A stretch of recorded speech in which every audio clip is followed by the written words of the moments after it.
Stream as a go. Alright. Well, hello. Welcome to the Dirty Casual Corner. Hello. I am your host, Edwin, and I'm joined by my co-host. I'm Sean. Definitely.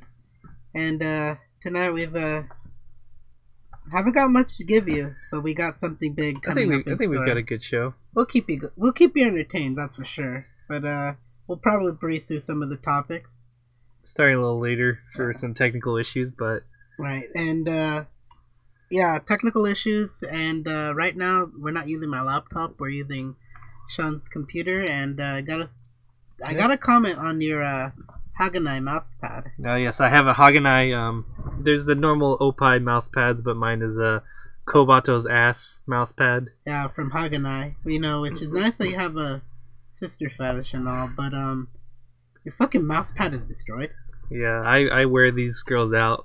This is my third Opie mouse pad, and her ass is coming undone, unfortunately. Undone? Undone. It's being unraveled, deflated, oh, yeah, if you will. Like, hold on, let me flick it a bit. Like, I could fit my finger. Don't dig your... Yeah, I'm not digging in, but like... Don't dig into the ass. You'll find things. I could dig into the right cheek right now if I wanted to. Yes, it's been very worn out. But anyway, so let's get into our recaps. So, what have we been watching these past 2 weeks? How about you start? Alright, so... Yours is relatively short, right? Yeah, pretty short. So, okay, there's a couple shows I've been watching still.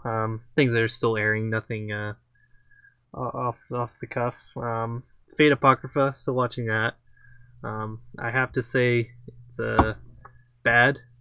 And getting... Well, I would say it started good, but it's been getting worse and worse with the main character being an absolute shitter, the homunculus, and which I heard from last podcast, I gotta say. Yeah, and it's just been getting worse, and now the ruler, is wanting to suck his dick 24/7 and just can't stop thinking about his dick, and Astolfo wants to bang him too, and it's just this weird, awkward love triangle, and you hardly get to see anything important of the Holy Grail War that's supposed to be going on because they're too focused on ruler wanting to suck a homunculus's dick.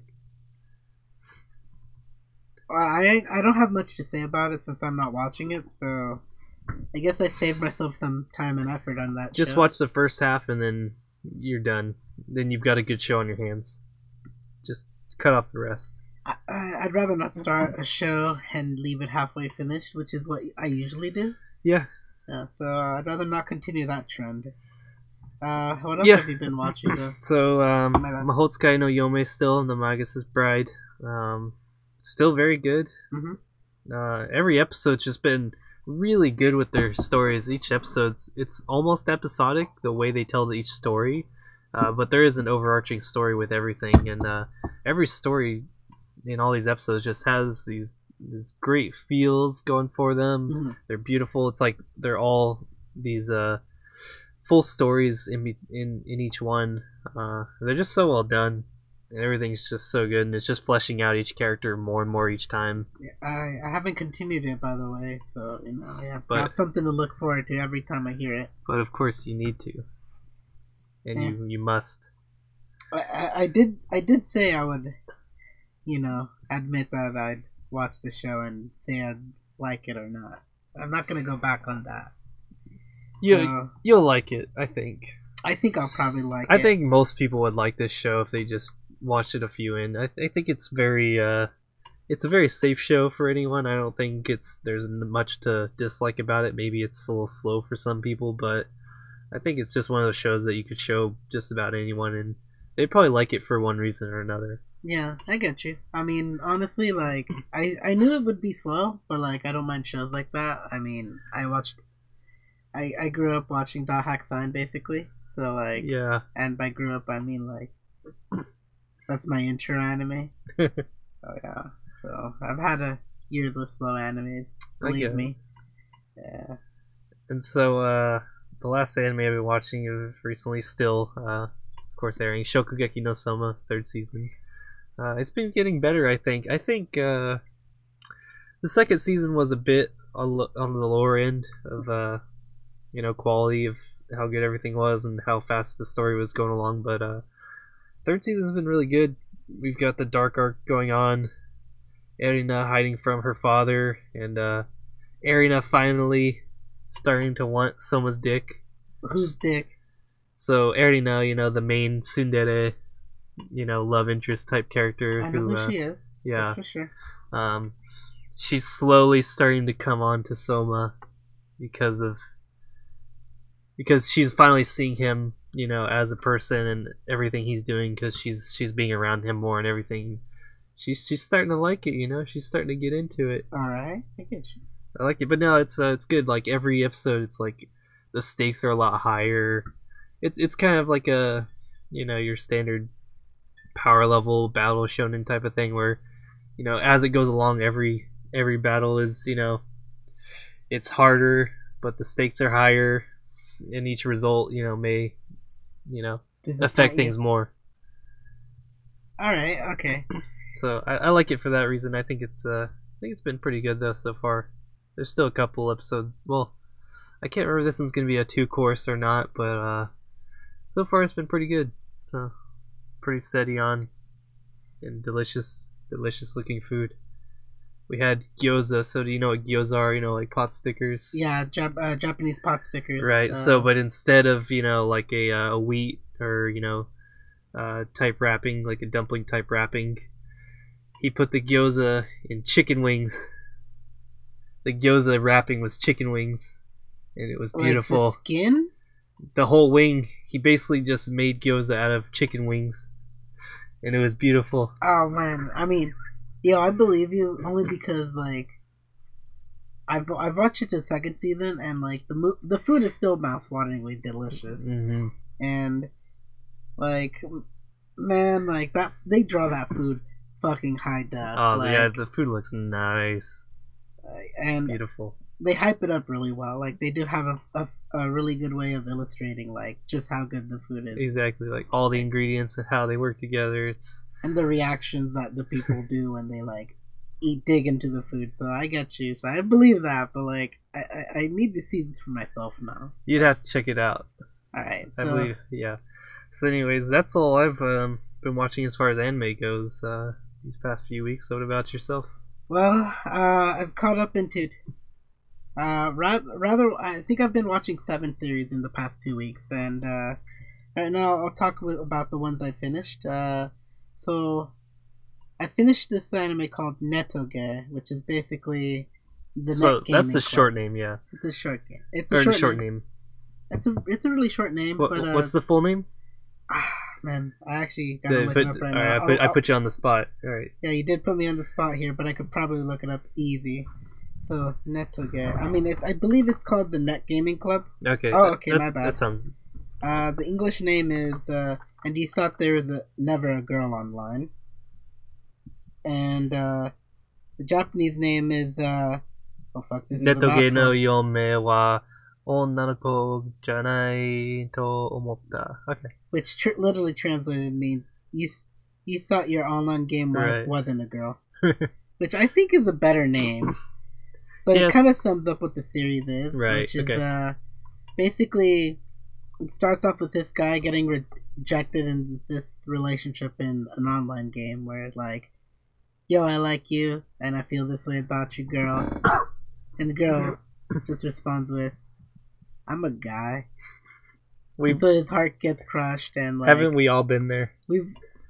Honestly, that's basically kind of like the hook for me. Like we've all been there, or we have done the heartbreaking or all that stuff. RuneScape. Right, I have to admit I've done that in WoW before.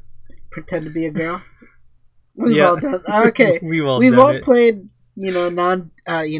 Different sex characters probably at least once in our life. But only some of us are brave enough to take it to the next level. And to fully roleplay it. Yeah, and have no shame. But man, we were young, and they kind of hooked me in for that. But so a little bit later on this is the story, this is first episode, he kind of meets this new girl where he's like, she's a newbie, and like kind of time skips to where they're like in a guild and all this stuff, and he's like, You actually want to get married on in game because like you get a huge bonus and stuff. And I'm a tank and you're the healer, so it'd be good for the party. And bam, it gets it just rolls in like that, and it turns out like they do this like real meet up to see who they are. Right. And all the other characters do play a role in this guild, and they're all females, except okay. they play their game avatars are males, so it becomes a surprise for them. And as for the healer, it's a chick. So the chick is a chick, and so this guy lucked out. He lucked out with the wife. That's a chick. Basically, this would never happen in a million years. But I kind of thought it'd be a typical romance anime where it goes down this route, but it kind of surprised me with like the girl being like kind of a real like antisocial nerd that like she's gotten into gaming more than anything else, and like dude, she just doesn't see she thinks what happens in the game basically translates to real life. Okay. So she thinks they're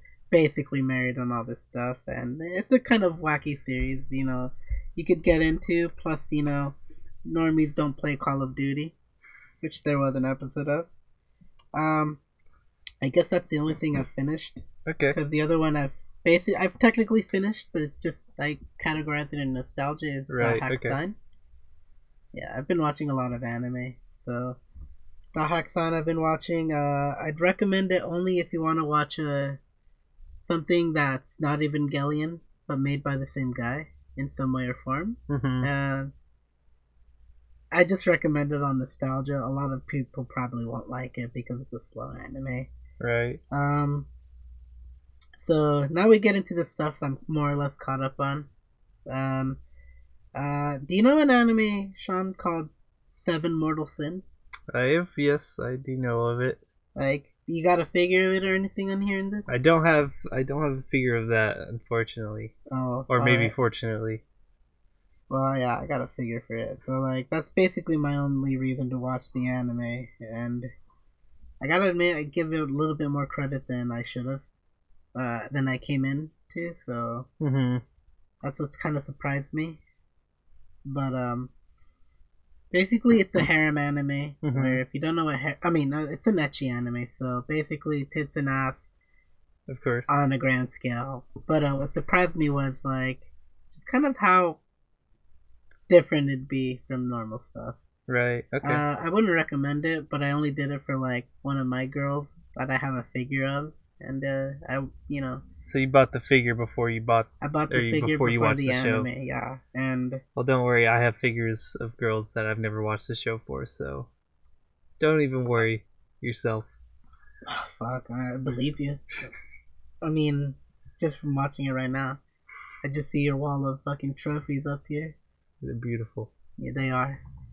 I'll skip ahead to a few more. Right now, I'm like a few episodes in on Blend S, and gotta admit, it's one of those funny. It's probably the best comedy out there right now. Second to this other one I'll mention, which is okay. So Blend S is just kind of like maid cafe kind of thing going on with anime stereotypes. One of the girls is basically fulfilling a role to be a sadistic maid, maid service girl, and she's just this pure girl who just kind of has this. She was born with this mean look, and I think she's best girl. Are you sure? I haven't watched it, but I think she's best girl. I thought you'd be going for the trap. Traps are gay. Yeah, they are, but I thought you'd be going for the trap. Traps are gay, come on. Yeah, okay. Give me some more credit. Okay, I'll give you credit. You proved me wrong. But, man, I'd recommend the show if you want something that's comedy and, like, just something for laughs. I'd recommend it. It's that and, next anime, Love is Like a Cocktail.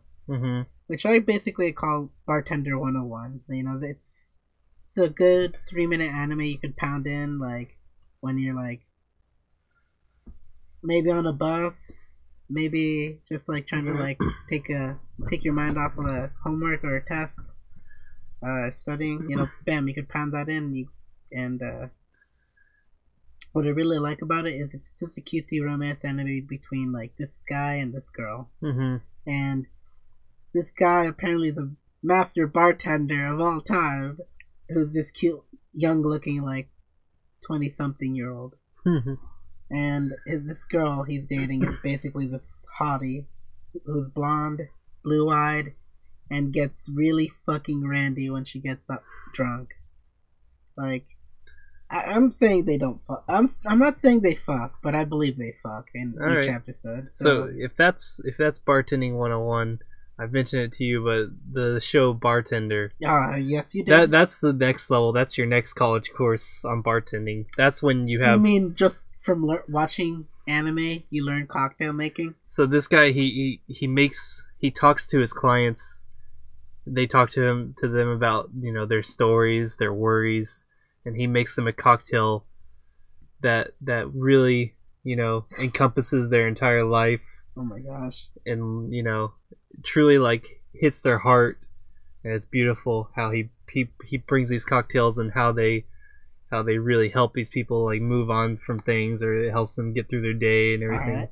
It's beautiful. So if you like your drinks, that's where you go next. And I remember you telling me this is kind of like a 2009, 2010? Yeah, it was around 2010 or something like that. It's a little older now, but it's still a good one. It's very simple. It just takes place in this guy's bar. Right. But it's a full 20-minute anime. If I remember right, yeah, I think they are full things. Yeah, full okay. episodes. I think they're kind of split. You know how some do like the first 10 minutes is one story, and then the next 10 minutes is another story type of thing. So they show maybe 2 cocktails in one episode. Exactly. Yeah. Okay. See, I'd probably like that. But do they show the descriptions of how you make them? If I remember, I watched it a long time ago. Do they give you recipes? And that was before I even started drinking, so I think they did do it. I think he kind of talks about what he puts in it and why he puts the ingredients in, and you know how that would correlate with the person's emotions and everything. But not a straight recipe, I don't remember. Maybe at the end of the episode, they show you. He might, you know, I'd have to rewatch it, but I feel like there is some instructive stuff for each cocktail in there. Because right. At least with Love Is Like a Cocktail, they do something like that at the end, just before the credits. Yeah, I honestly, that's kind of what I appreciate about it. Yeah, I honestly can't remember, but I feel like they do do that in Bartender. So after you're done with that, check it out. I'll definitely check it out. Honestly, dude, it's what I love about Bartender. I mean, what Bartender 101 basically with Love Is Like a Cocktail. It's that it just gives you enough to get interested in this kind of episodic thing, but also it's really fresh. Yeah, I haven't seen an anime like that, and you telling me that there's an anime that's been done before, you know, kind of in the same vein, I would say, maybe, but a little different. You know, I'd probably be hyped for it. So it's probably a little less cute and more so on the serious side, I think. But I remember it being good. Right. It was a long time ago, but yeah, go on with what else? What else have you been watching? So the last anime I got, because the other one. Actually, I got 2. I skipped over 1. I got Keijo, but I kind of want to talk about that for shounen. Okay. You know, just basically because I feel it falls in that line. But that's the ass anime, right? Yeah, it's the tits and ass anime. The ass fighting on pools in right. rural lands. Right. Yeah, and I'll skip ahead to this one. I've been continuing with Netju no Susume. Mm-hmm. Or Nichu. Yeah. Oh, I thought it was Isn't Netju. It, or maybe it's Netju. I don't remember. I think Netju is probably the shortened version, but Nichu kind of makes sense. She's a neat, right? Yeah. Well, MMO junkie, basically, in English. Junkie. And I kind of love it, and I've been hating it for this one thing where they know how to leave it at a cliffhanger. They keep giving you more and all this stuff. And, you know, in the 30 casual corner, we don't care about spoilers, but I'll give you a heads up right now. It's incoming. So it kind of progresses through this whole scene that, you know, the guy that's Lily, the girl in the game, who's a guy in real life, is gonna end up with our main character, Morioka-san, who's basically a guy in the game, they're gonna end up, you know this, but they cuck you in each episode. Like, they leave it with a cliffhanger and they keep building up to like, nah, I kind of recognize this girl. And she kind of reminds me of this person. Nah, it can't be. The coincidence is too good. Yeah. And eventually it goes from that to the guy realizing it's this girl. Mm-hmm. Okay. And he can't say anything, you know. And then it's transpired to like, like now, he's too scared to approach her and say he's Lily. He's this girl who's been best friends because in real life they've been meeting in real life kind of because they had an accident, right? You know, and then they randomly met up because of this date thing that occurred, and he knew, kind of stalkerish. Mm-hmm. Okay. And yeah. Right now they have a relationship outside of the game, and he feels like he just can't anymore. But you think that's bad? It's escalated to this. Apparently, they knew each other a year before, like, she entered this meet phase. I feel like that always happens every time, and I don't like it, you know? In an anime? Or in animes, yeah, it's like all this stuff happens, but then they knew each other before everything. I haven't... Okay, maybe I've seen that trope a lot. I've seen that trope somewhere, maybe. I can't guarantee, but I haven't really seen it as of late. Or maybe I guess lately, I haven't but noticed it. I just feel like I've seen that like many, many times in the past. It's like maybe all this stuff happened. I don't know. It feels like Clanad. I'm sure if I went and looked at things I've seen, I could find some examples, but that seems to happen a lot. It's like all this stuff happened, they talked to each other, but then they were childhood friends, or they knew each other beforehand. Okay. Yeah, no, it doesn't go that far. It's like it's just before this girl quit her job and started her neat life. Okay. And then this new MMO, basically, which is what the anime is in right now. Okay. And yeah, you know, the latest episode cut me so hard, in which he just straight out tells her that he's Lily in like over the phone. But like just when he says it, his phone dies. You know? So you don't know if it actually went through or not, maybe, or it does. You know, it doesn't go through because she's like, "Oh, he cut off," and then sends him like this text that like, "Yo, I'm glad that I knew you from," because it's revealed to her that they knew each other from this game. Okay. But that it's still not revealed that he's Lily, and that's what fucking pisses me off. And I love the show, and I hate it for that aspect. You know, I actually love shows with good cliffhangers, especially if I'm watching them weekly. You see, I love a show. Yeah, I agree with you. I love a show with a good cliffhanger because it pisses me off.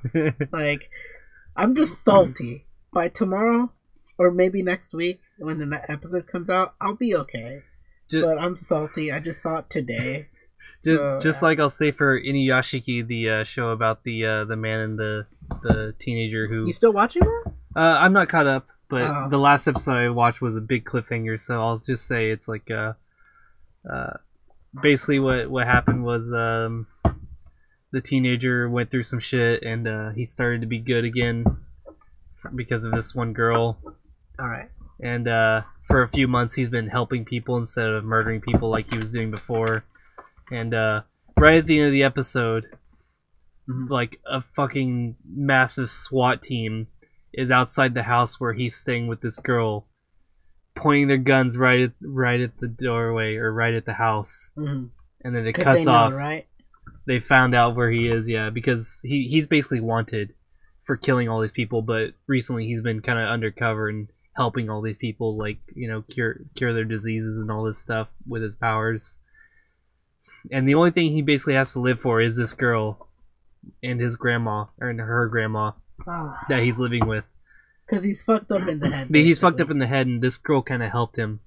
She helped him, and now he's helping people because of her. And he's just living with her and her grandma, helping people. And right at the end of the episode, after all this big change of heart, the whole SWAT team pointing all their guns right at the house. You know what's gonna happen. And then cuts off. Exactly. It's like, it's such a good cliffhanger. It's like, I'll tell you this. Some shit's about to go down. I'll tell you this. I feel like it's gonna be like they do everything in their power to fuck the JSD off, right? Or is this? It might be. It all you saw was people in masks and like full on like gear with like automatic guns and all this stuff. Like Okay, it could be the Japanese police department.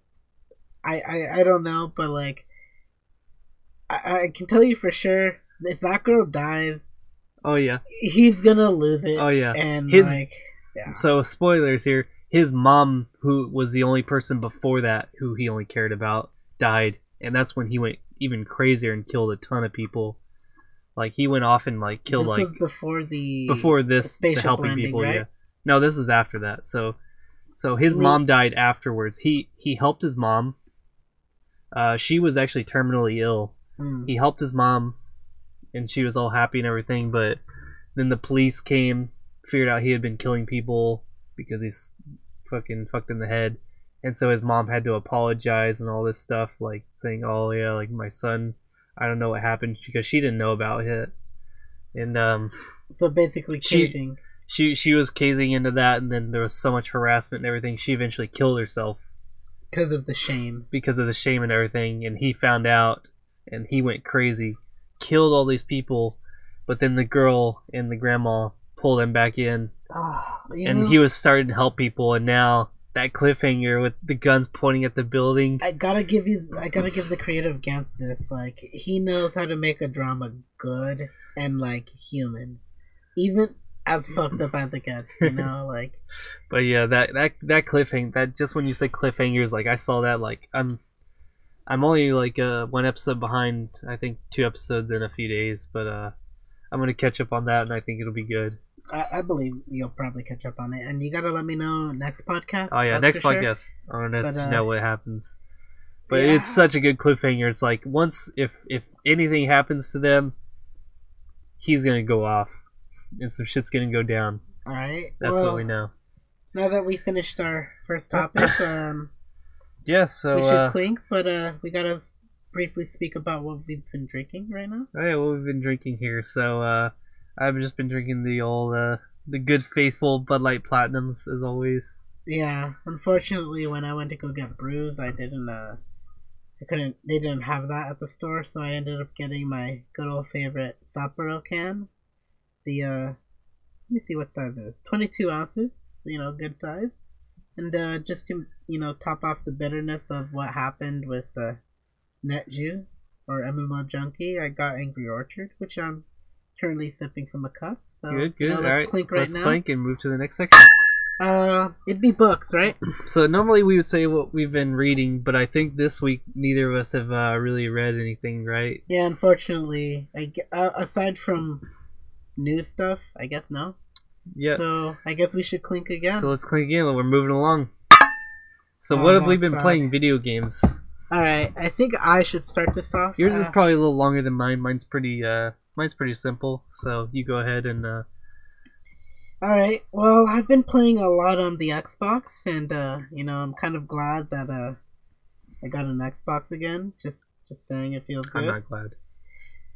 And I also got a PS4, so that's something. But so I'll tell you this. I've been playing some Dead Space on. Which one, like the original, or are you talking about like the original Dead Space? All right. I got 2 on the PC, but I've been playing 1 and 2 on the PC, but I got it again for the Xbox, and I've been going through that. Okay. I gotta tell you, it's meant to be played on the console, because if you play it on the PC, you sometimes get these random physics things where, like, you get necromorphs and dead bodies just fucking going 360 spinning in 0G-esque areas, or it's like all of a sudden worse. You're playing a Bethesda game or something. Yeah, basically, it kind of it kind of ruins the funny, or it kind of ruins the horror and the suspense and funny. everything. Yeah, it's just like, it doesn't matter if you're in a boss fight. I remember in a boss fight, I'm killing this Shantamoga guy, and all around you, the bodies are just spinning like fucking like they're like fucking motorized rotors or something, because they're just going.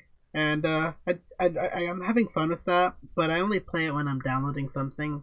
Right. So it gives me something to do.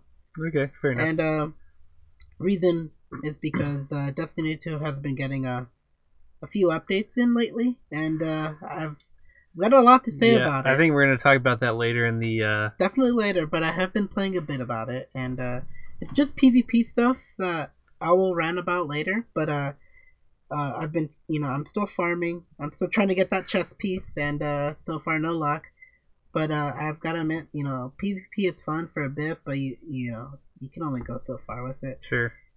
Next game is Battlefield 1. I got this a while ago, and that's basically the main reason what kept me playing Dark Souls.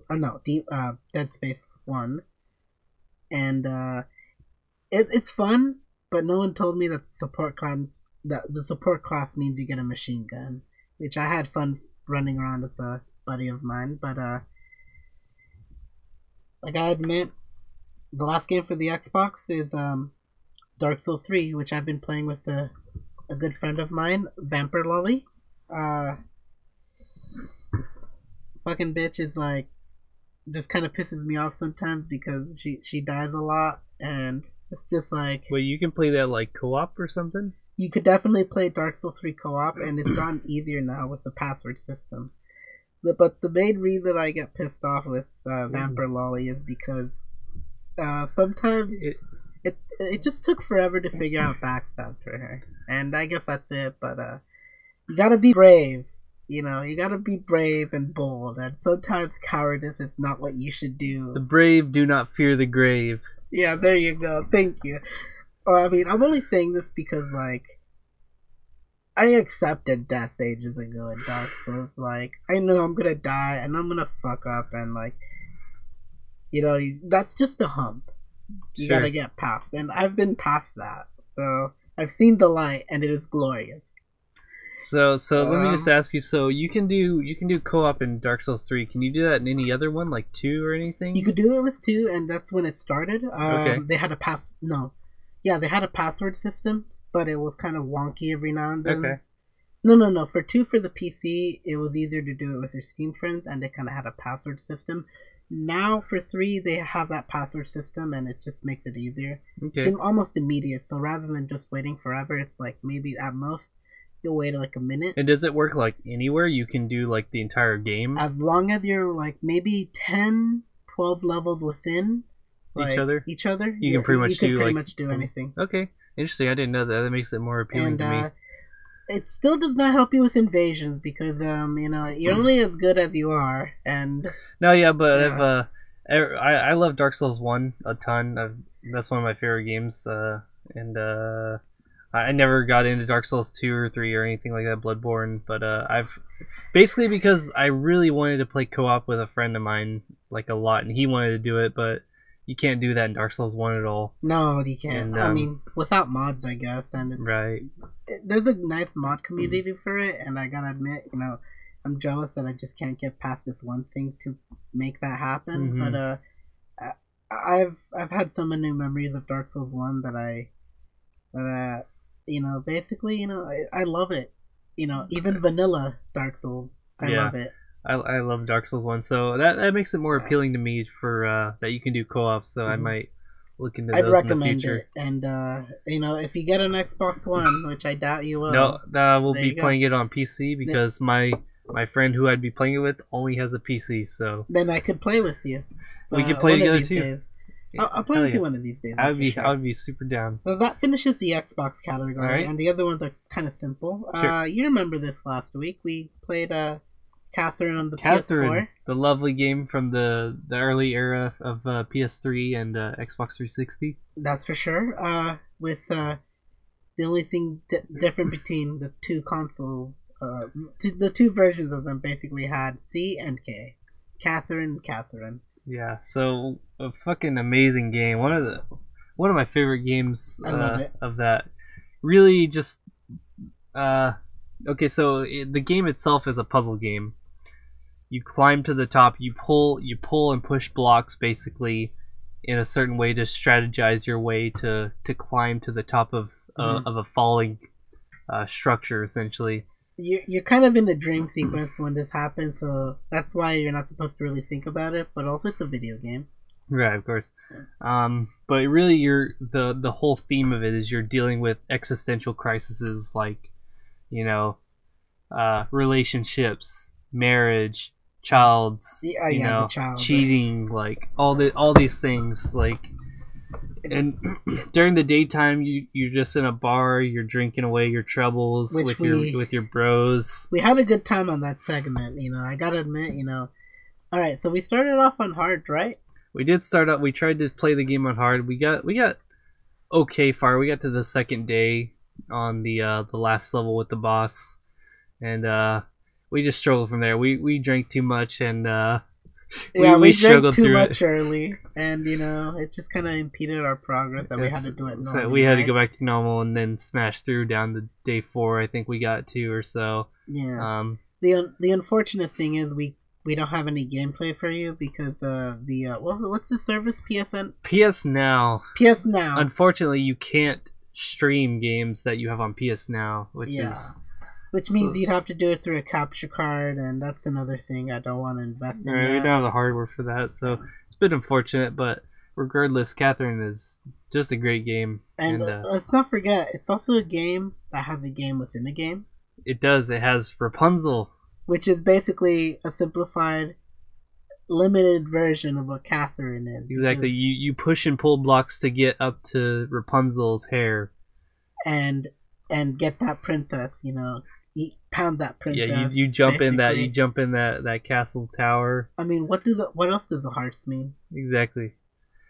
But yeah, it's a great game. I would recommend it to anyone who's in their early 20s, maybe mid 20s, maybe just their 20s in general, and maybe 30s, since that's what Vincent is. Exactly. Yeah, Vincent, the main character, he's in his early 30s, and he's dealing with all these problems, these midlife crises, essentially. Plus, the premise is basically, if you're in a relationship that's kind of sour or not going anywhere, you're gonna be sent in this puzzle game, basically.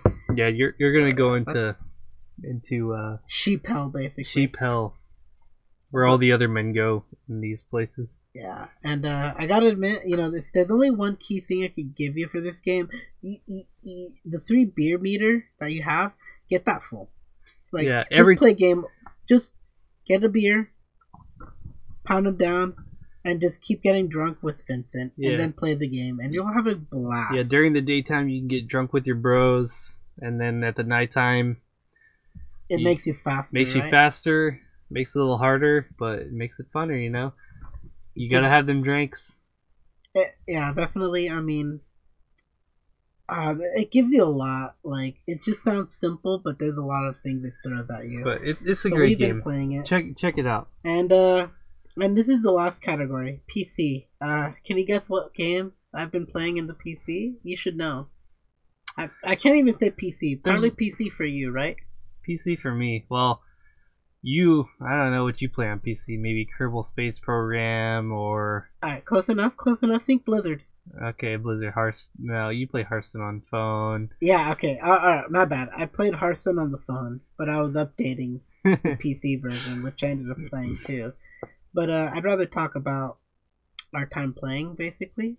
I'd say I was playing on mobile Hearthstone with Sean. I did play Hearthstone. I got a new phone that can actually handle Hearthstone on my phone because I've had an old phone for the past 2. What was your old phone? iPhone what? I had a 5S.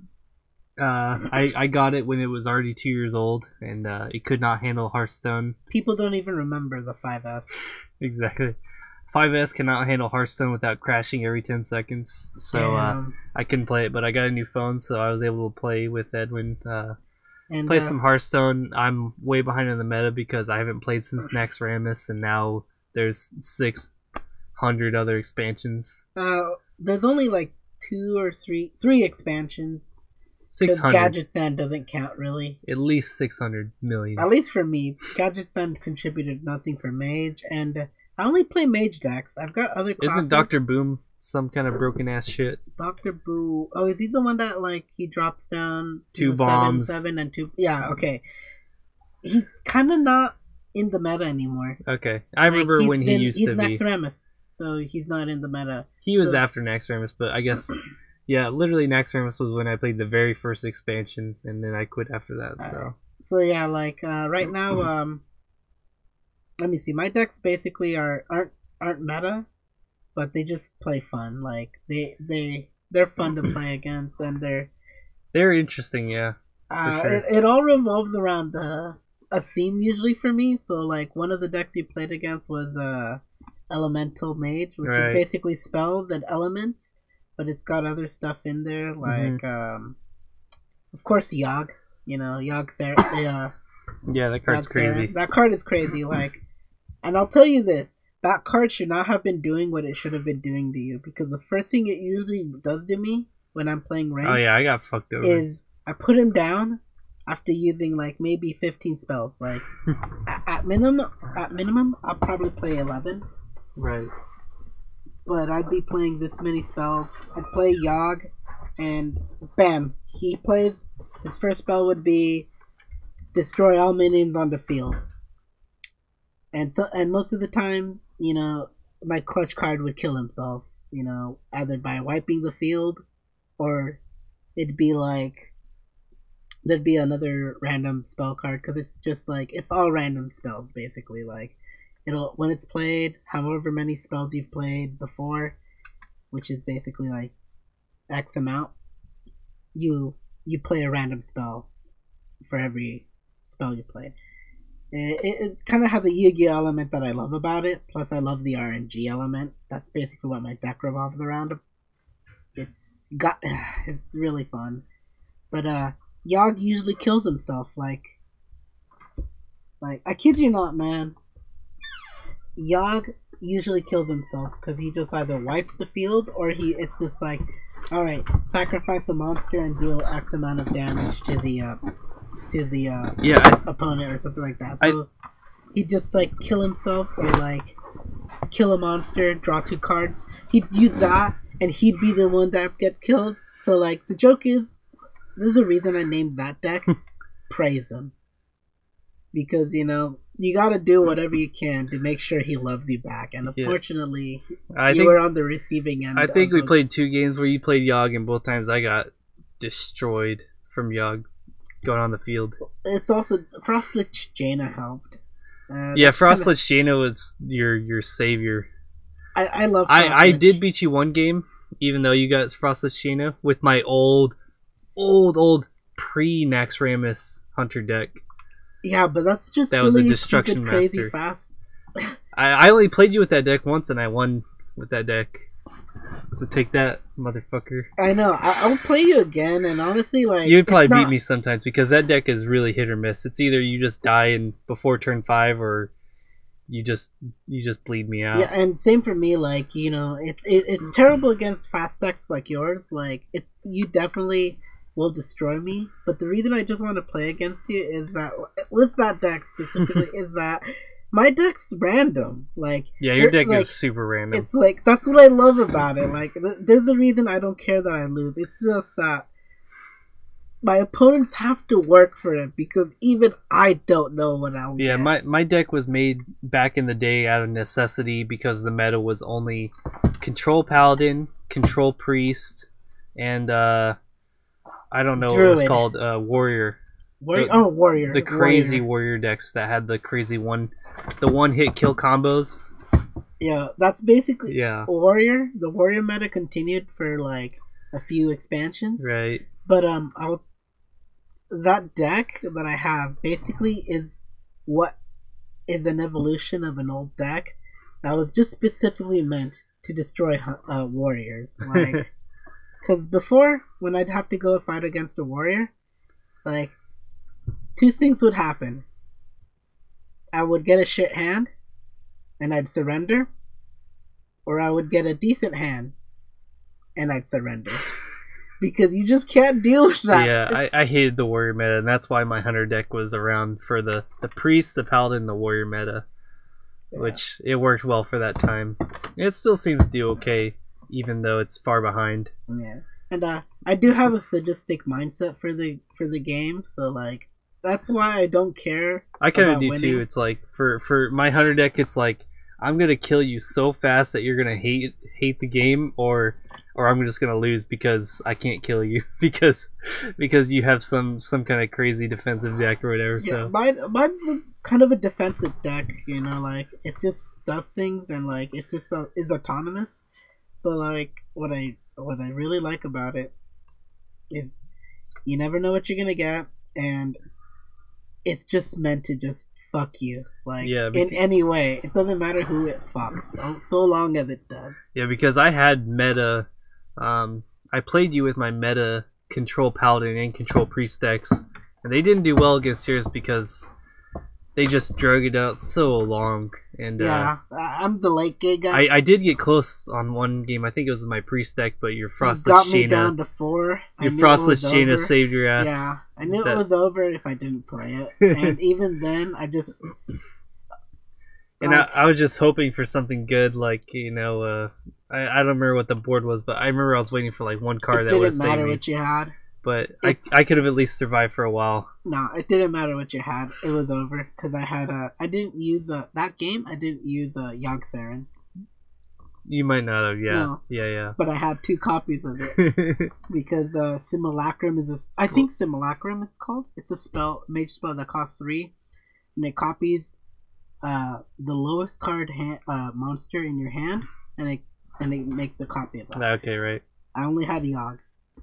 I copied Yogg. So it didn't matter if he killed himself, so long as he did something. And man, my deck is really just not. It's just meant to stroke my own ego, and it does it every time. Yeah, it disappoints me with Yogg, and it still makes my ego boosted. So I need to get a few more cards in that game, but I just don't play it enough.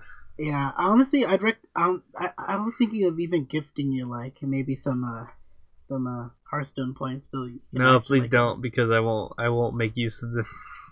It would be a waste. It would be a waste of your money. You can get packs, but it would be a waste of your money because I don't play. You can get a Blizzard game, or you can get packs. Don't get Blizzard money. There you go. It's just something a gift card for you or something. Cause, I'll figure it out. It's my own way to. I don't know. I like kind of giving stuff away. You can give stuff away, but don't give Blizzard money. All right, fine. I won't give Blizzard money. You got any other PC games you played, or? Nope, that's kind of it. That solves the video games, and. All right, I guess I'll dip onto mine. So let's clean. I haven't played too much now. Oh yeah. Whoa, buddy. Whoops, I've been a few drinks in.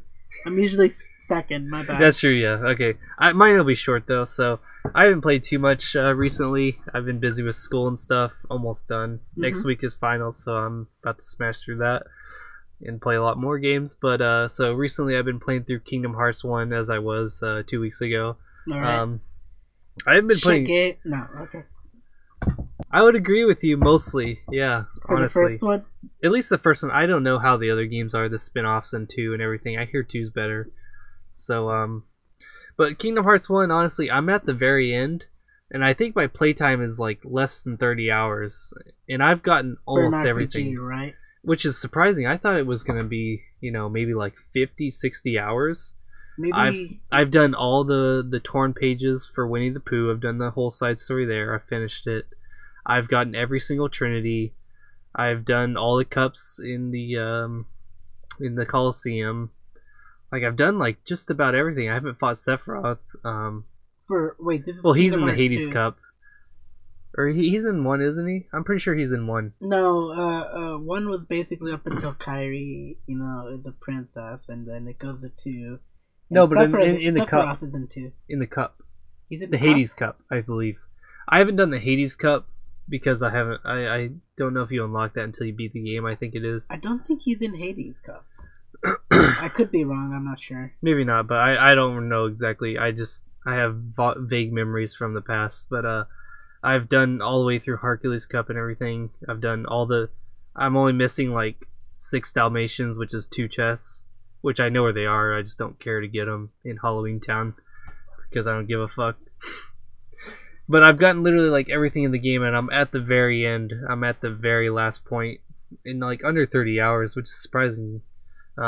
Yeah, that's quite an achievement. I mean, it's probably all the nostalgia within you, just instinctively remembering this stuff. The thing is, like, I don't have too much nostalgia for the game. Only the first parts. Like I've said before, I didn't get very far in the game in the past, and now obviously I've gotten very much further. I don't care for Disney stuff too much, so I think at least maybe Kingdom Hearts 2 is different, but Kingdom Hearts 1 is just a big Disney circle jerk, and I don't really care for it too much. I'm not a big Disney character fan or anything, so if it's not Pixar, I kind of don't really care, and even if it is, I kind of also don't really care. And just the story itself, I think, is really weak. Honestly, in Kingdom Hearts 1, I've heard it gets better, and it's bare bones in my opinion. It's very bare bones. I think that's why I liked it a little better, but I've heard they like in the further games and the spin-offs, they really delve a lot deeper into the Heartless and everything like that, and but right now it's super bare bones, and Riku was being controlled by Ansem, and that's why he was bad and being mean and all this stuff, and Sora was heartless, and then Kairi hugged him, and that's what made him come back, and all this stuff. It's very generic and cliche. I guess at the time maybe it wasn't so much cliche. No, because they were just trying to make a game that would work around Disney property. Right, and so I think the story's pretty bare bones. I think the Kingdom Hearts story gets better later on, so I'll hold judgment of the entire Kingdom Hearts story until then, but it's fairly weak in my opinion, and I'm gonna beat it probably in the next 3 hours, probably. Okay. Something like that. I'm in the opposite boat for you, but I've already judged it ages ago, and I just don't want to get into that right now. See, I never wanted to judge it because I've always heard such good things, and I never played through it, so I was like, I'm the kind of person where, okay, I'll judge it after I play it, or watch it, or whatever it is, so... It's just, honestly, I just feel like it's the nostalgia people think about. I think it is, honestly. Really... Especially Kingdom Hearts 1, after I played that with, basically no nostalgia, I can say if people truly, love Kingdom Hearts 1 as, one of their favorite games of all time, I think it's pretty heavily nostalgia. I can agree with you there, because I know a few people, personally, who just do feel that way about 1. Yeah. About 2 people that I can think of. Yeah, because I've played it, like I said, within the past 72 hours. And I could say it's pretty bare bones. The platforming and the level design is pretty weak. The combat is pretty basic as fuck. Half the time I'm just I'm drinking a beer with one hand and I'm just mashing X with the other on bosses because I don't give a fuck. And I'm not even over leveled or anything, it's you just can do it. I'm whatever. It's these bosses might get me down, then I'll just heal. And then I'll drink a beer and be mashing X, God dang it. Because they're so basic. And so I think it's a pretty bare bones game with maybe the basis of a better story that'll be expanded on later in the other games that I'll play later. But well, you better let me know about that. Yeah, I'll be touching on those in the future podcasts. Once I get into this. All right. Well, what other games have you been? The only other game I've been playing since I'm a casual fuck is the new Animal Crossing Pocket Camp. Wow, for the mobiles. That sounds so fucking. It sounds extra casual, right? Yeah. It's not only is it Animal Crossing, but it's mobile. Yeah, so I'm going far beyond. I'm going far beyond the normie. But I liked Animal Crossing from back in the day on the GameCube era. I played the original a lot. How is the new Animal Crossing on the mobile though? It's okay. It's not as good as one of the console Animal Crossings, I would handheld? say. What? Yeah, DS stuff. Like the Nintendo GameCube one or the DS ones. I don't think they're as good. GameCube? The original one. Yep. Fuck. All right. That was the one I played the most, and I don't think this one's even as good as that one was. Again, that could be the nostalgia talking, but you never know. But I think it's because you had your own town in that one. You had your own town and it never changed. And people you had your own neighbors and they were always your neighbors, that kind of thing, and you kind of grew into them. You always talked to them. You knew who everyone was. Exactly. Yeah. This one you get all these new people who come and go through your campsites and through your camp areas, and you're separated between 5 different areas: your campsite, the beach, a little fruit patch, an area with bugs, and then a river, basically. And you go to these areas and there's usually one of the different animals there, and you can talk to them and do requests for them. And you can have up to 8 different animals at your campsite at any given time. and you can tell people to leave or go, so you can keep the ones that you like at your campsite at any given time. But it's pretty bare bones. But you just kind of you fulfill requests for them to make them closer. To build your friendships with them, which is what levels you, to let you craft new things and invite new animals to your place. All right, that kind of sounds like something anyone can get by. Yeah, it's really basic and it's real easy to get into. But I kind of like the more wholesome, like you have your own town and your house, and like you have your own neighbors that never change, or maybe people visit every once in a while. But these people are always living in your little city kind of thing. I like that better than the whole campsite and people just come and go kind of, and you have like 40 different animals that can be around and just visit these different areas. But I don't know. It's how old is it?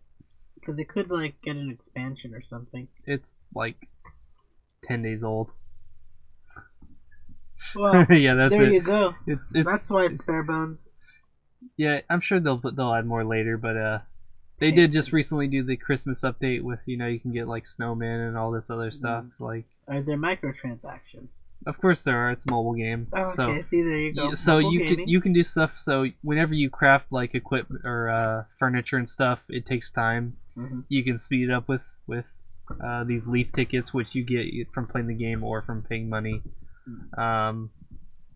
Also, for like request tickets to like do more requests for animals, you can either have request tickets or pay money, that kind of stuff. So it's good. I would say the transactions, there's really no pay to win, because you're not fucking competing with anything.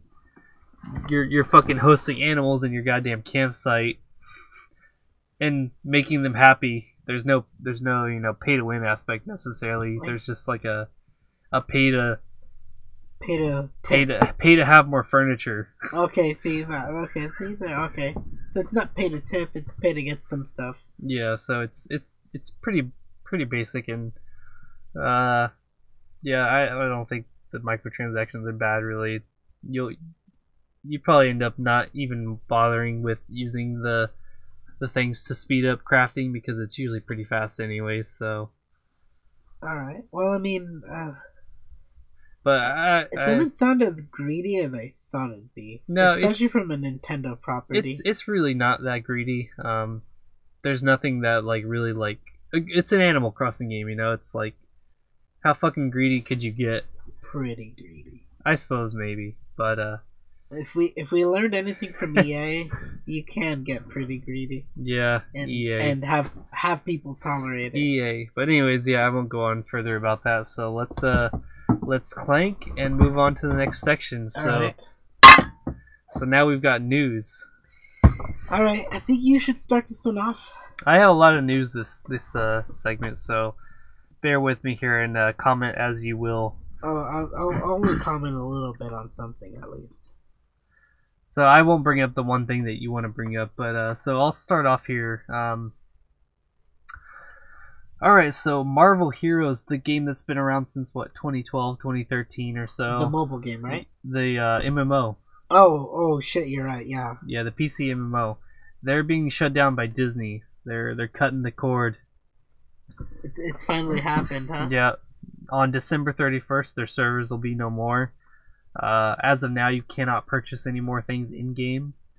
But there's no clarifications on like player refunds and things like that for previous purchases. Not gonna give them refunds. And people have spent even people who bought things a day before they announced that stuff, people have spent thousands of dollars on the game, and it's all just poof into the cloud. Have you had an experience like that before?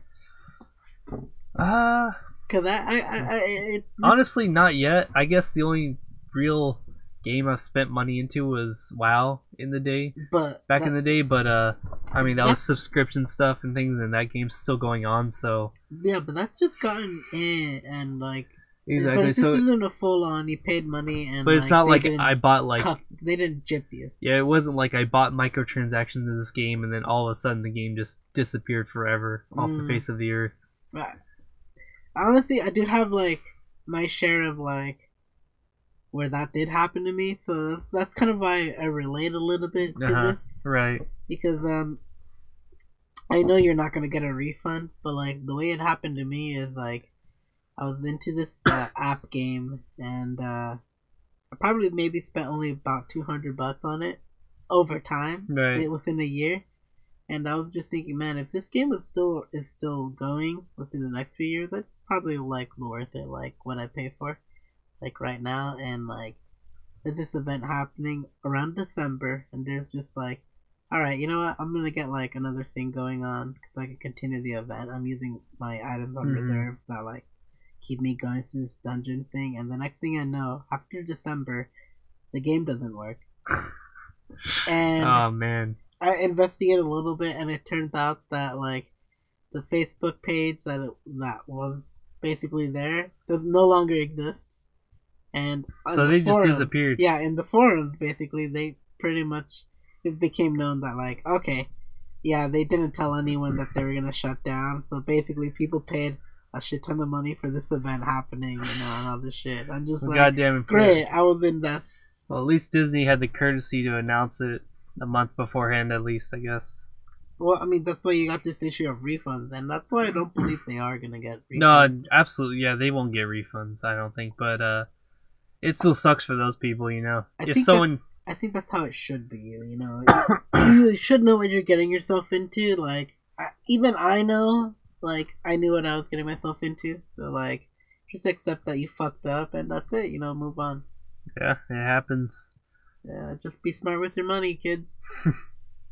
It's easier said than done, right? Yeah, exactly. We all spend our money on dumb shit. Alright. So, just recently, Path of Exile, you probably don't know too much about it. Path of Exile announced their newest expansion, War for the Atlas. It's one of my favorite games of all time. I know you have weird characters. That's so yeah, it's an ARPG in the likeness of like Diablo and stuff like that, where you get to have massive customization over your characters and everything. Like you can do some of the craziest things you could ever think of. And that's what I love about the game. You can just do I've been playing since 2010, really, since like the early alpha and stuff like that. And I've done hundreds and hundreds of builds that were all just so vastly different from each other, and the game constantly evolves. The nice thing about Path of Exile, it's a free game, and every expansion that they do every 3 months, they do massive expansions and new leagues every 3 months, and it's always free, everything. And it's so beautiful. How do they get their revenue? Microtransactions, cosmetic microtransactions. Okay, alright. So and the microtransactions, like, they look fucking great. Like, they like they have skill effects, so they can have a skill look different. They have, you know, character effects on your person that you can have. They have effects on like the portals, like town portals and stuff, to go back to town and stuff like that. Like, they just have all these different cosmetic microtransactions and a few, I guess I would say, quality of life things.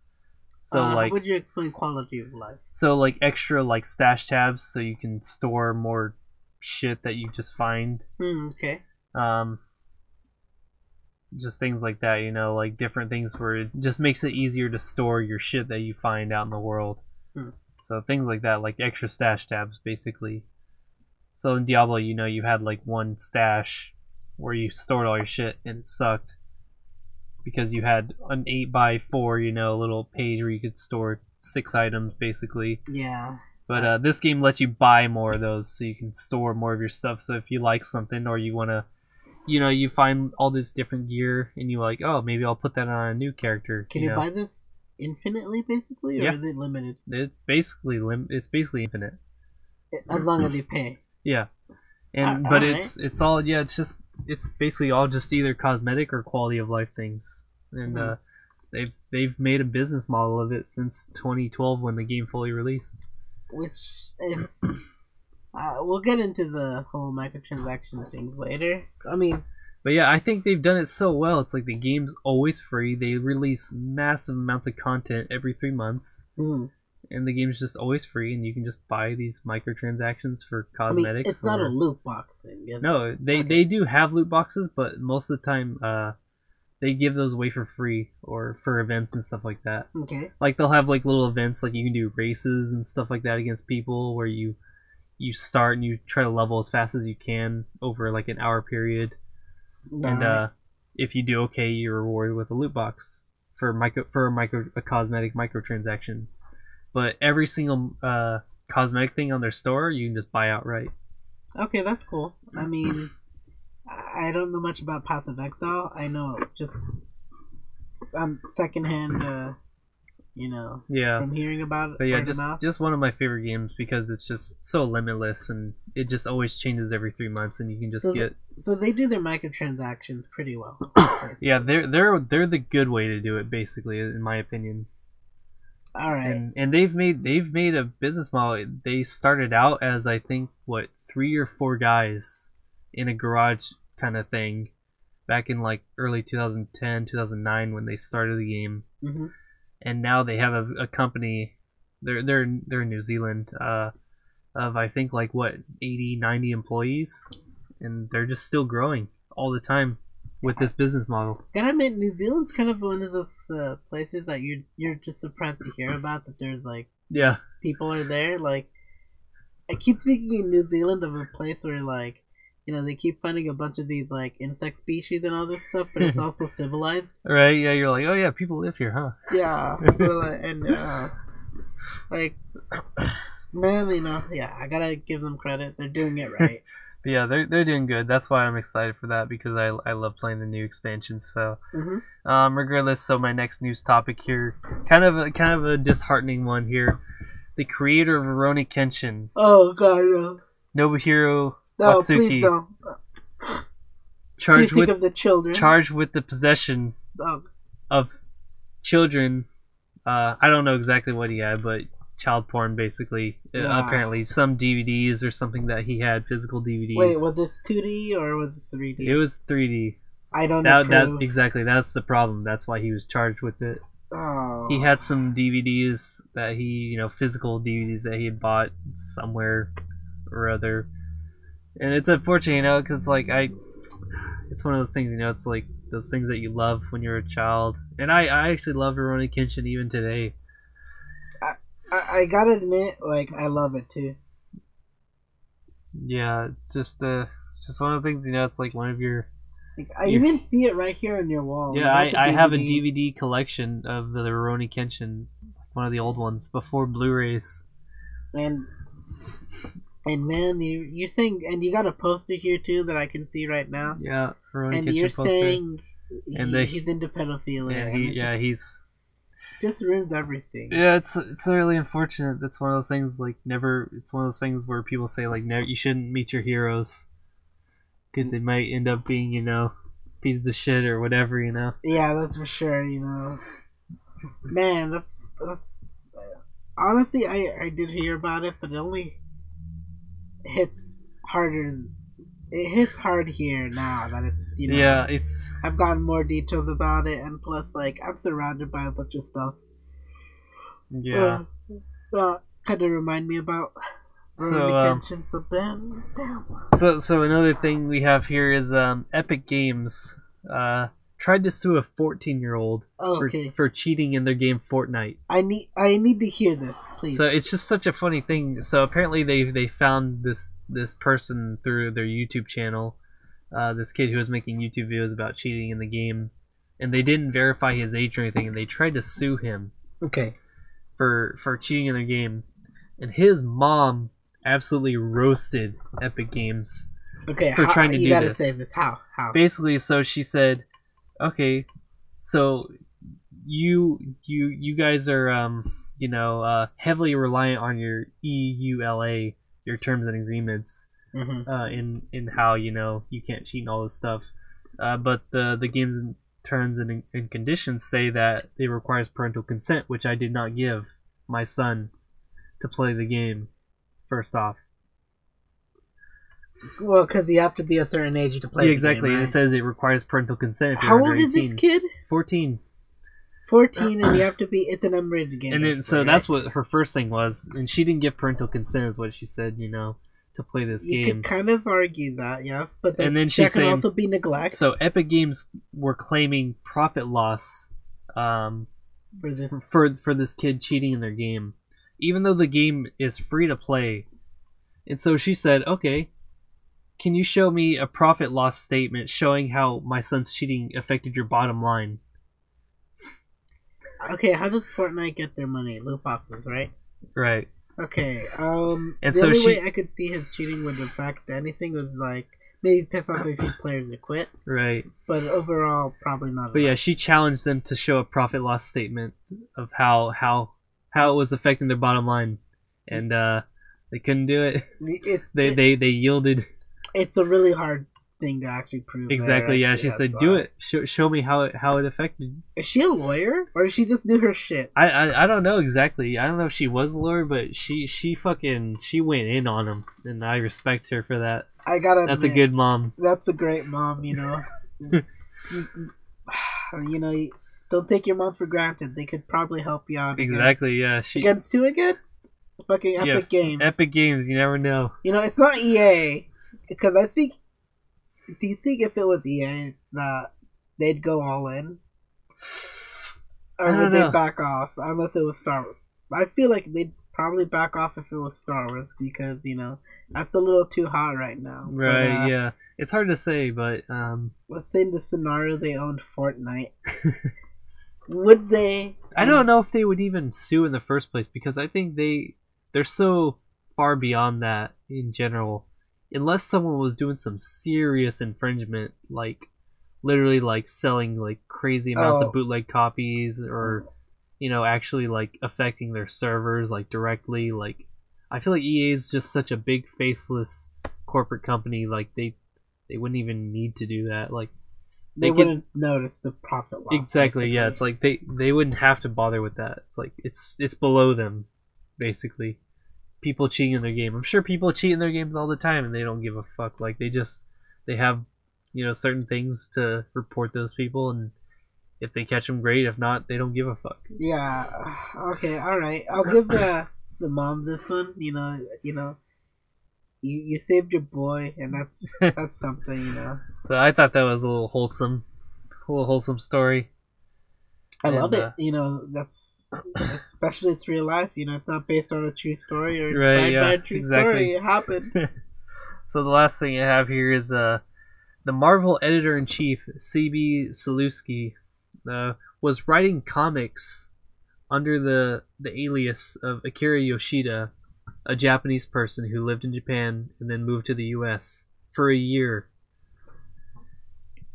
Did he live in Japan? No, this guy is just some random white guy who was literally the editor-in-chief, and he pretended to be some Japanese guy writing comics under Marvel.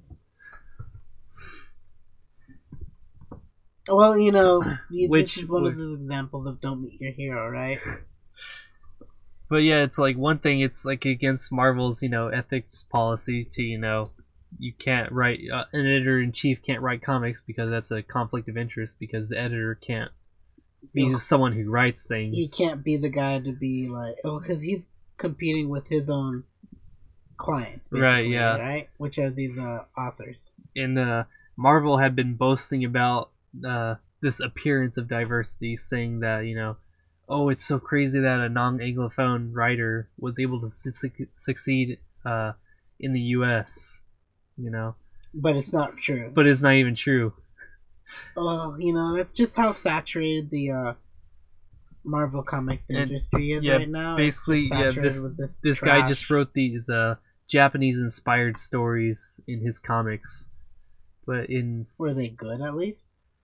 I don't really know, but it's funny because he had a whole like backup story, like just to cover himself, saying like I don't remember the exact story, but he basically had a cover story for his story of being under an alias. Why? What's his cover story? I gotta hear this. I forgot it, but it was just basically like Cause it sounds like it's a shit read. He had basically been covering for himself, saying like, oh yeah, like I vouch for him and all this stuff, like because he's writing all this stuff, and he's not American, so he's writing different stories and all this stuff.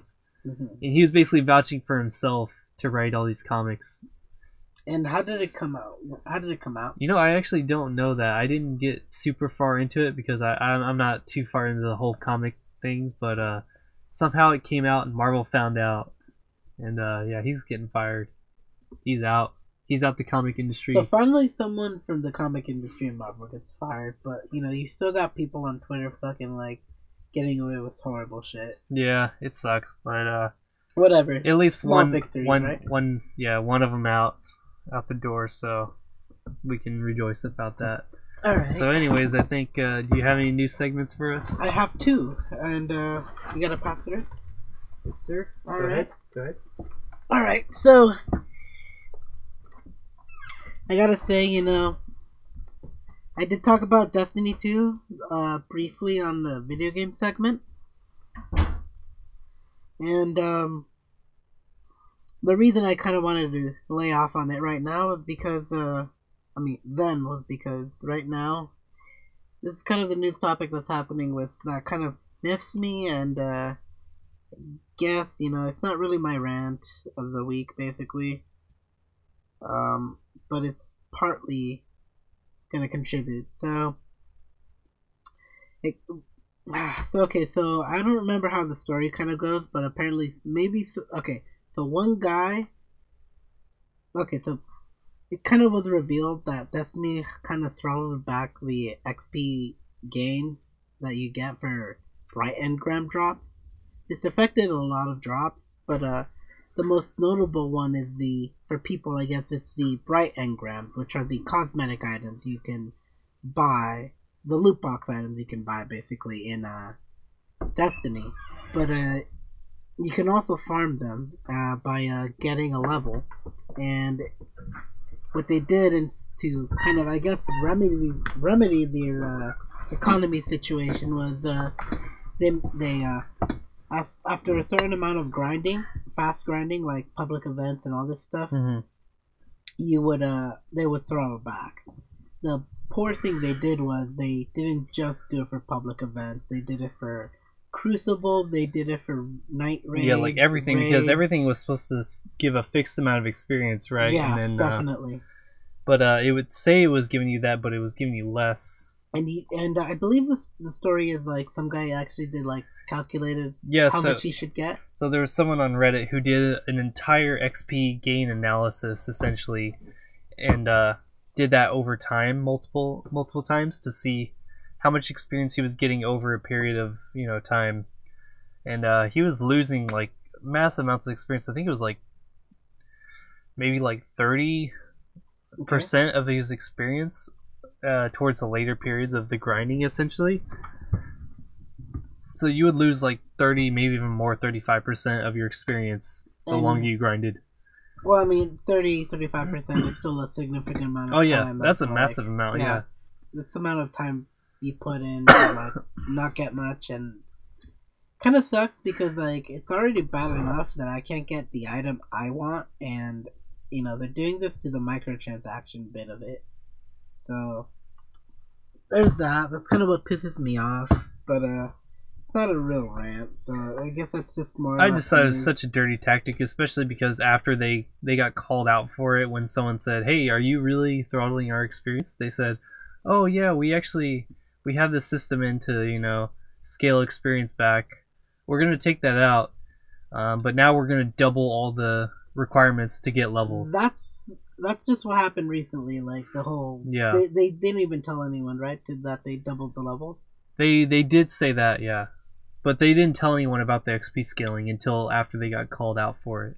So maybe chances are this would have either been, already being in place. Them like, oh, we're gonna remove this system, right? Or they were caught with their pants down, and I think it was caught with their pants down, but they still didn't want to have those experience rates be as fast as they could have been, or they should have been rather.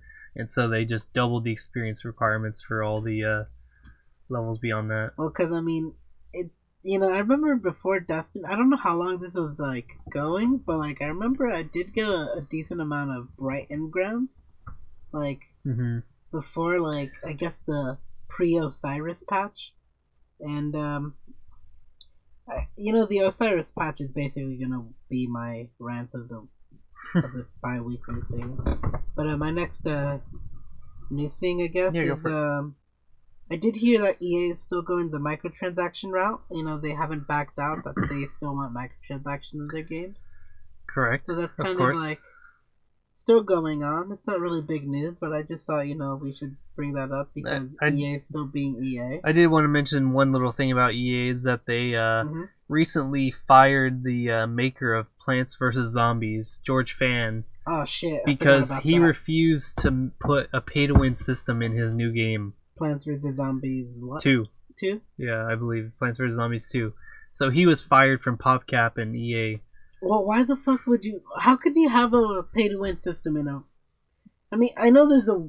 Yeah, I'm sure it's Plants vs. Zombies, sure you could power up your plants with money, or you could, double the amount of sun you get, or, all those kinds of things with money. Yeah, I guess, but I mean... he just said, I don't want to put that kind of stuff in my game. And they said, well... You're out. We don't want you here. It's just so despicable. I mean, he's gonna do a different game. Oh yeah, he'll be fine, I think. But it still just shows the kind of But they're gonna go through with the game. Oh yeah, they'll still have the game. I'm sure they have the game rights and everything already in, so they'll get someone else to put in the system, to program it in, and all that, and they'll go on with it. But I respect him for holding his ground. And not wanting to do that, and even losing his current job just to hold with his morals. I agree. Sometimes you just gotta stand your ground, and even though this may be a negative, in the end, good things will come to you because, like, it just shows that, like, to at least your consumer, you care about exactly. Them, you can't go wrong with that. And we're in an age where companies like EA will betray you left and right for like a penny, I guess. See, I think George Fan got a lot of followers and respect from people. So I think whatever game he does next, he'll have a good following of people who respect him for what he did, and I'm sure what he does next will be successful. All right, and I got my last news topic, which is just a brief propaganda post for like the Game Awards. Love me some propaganda. Alright, so God Emperor Yokotaro demands that all standby Yorha units go to vote at the Game Awards for Best Narrative, Best Score, and Best RPG of all time. And you can do this at you know what the Game Awards are, right? It's kind of like I don't know. Yeah, I mean the year round, or the year roundup of the games that have come out, and they have various categories for certain things and what people get to vote on. What's the best action game, best RPG, best sports game, whatever the fuck. These aren't the people that do the whole Game of the Year kind of thing, right? No, not them. Not the Golden Joystick Awards or anything like that. But I mean, it's still something, an award's an award, and God Emperor Yokotaro demands we go vote at thegameawards.com/awards before December 7th, 2017. It's I got a newsletter for it, and it's just kind of like I just thought I'd go with the trend because that's kind of like how they went with it, and like I haven't played all of Nier, but I know enough that it's a great game. Of course, it's amazing. I own the DLC, and I've got, I love the game. So, if you'd like to know more, just go to thegameawards.com/awards, and please vote for its category. Vote for Nier, yeah. Vote for Best RPG, Best Music Score. Since he called us Yorha units, glory for mankind, as they salute. Glory for mankind. But I had to look it up. Unfortunately, I had to look it up because I only know the Japanese version. Jinri ni ikuare. Okay. That's what I was thinking in my head. But it's glory for mankind. I'm playing it in English, Doug, man. Don't ruin it. Don't do it. I love the English, though. I will Fuck your ass. I just don't want to read subtitles. Like, just for video games, I'm I've just already saying, engaged enough. Okay, I'm just saying the performances are a little better. I've played both. And the performances are just a little better. Yeah, we got some developing on our side to, like, get there. Just saying. But, Okay. yeah, that kind of solves our problem for, news topics. I think we're done for that, so let's do a little clanky clank. Alright. And move on to the big topic of the week. Alright. What is it, Edwin?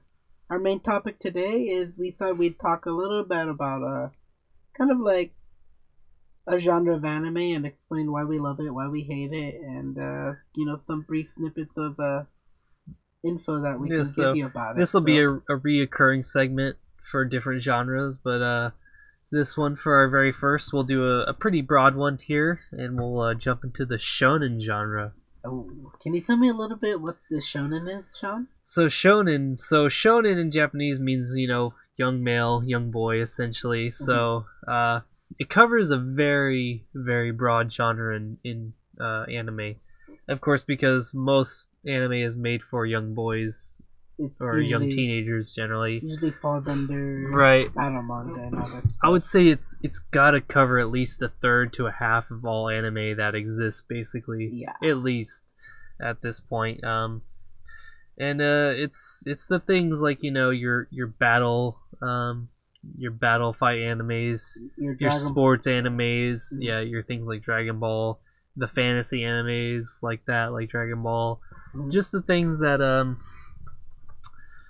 like you've kind of mentioned before. How did you describe it? Things when you overcome. Yeah, basically the story is like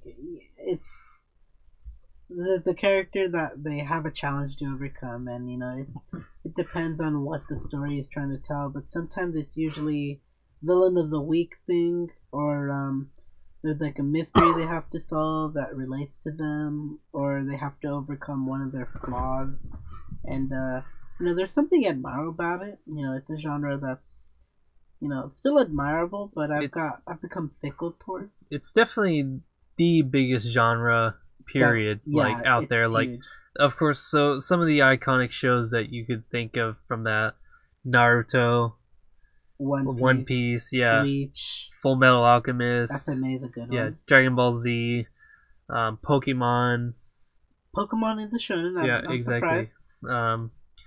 Not so big in America, but Gintama, big long running Gintama is in Japan. I think I keep forgetting it's a shonen because I just categorize it under gag, which is I think it's comedy, but it's got this whole long running story, but it's bigger in Japan. And then lastly, iconic, most recently, Hunter x Hunter, which is why we got our main boy Hisoka holding up the dirty casual corner sign. We've got the holding it up with his glorious shining ween. So we brought him in for the shonen genre here from Hunter x Hunter.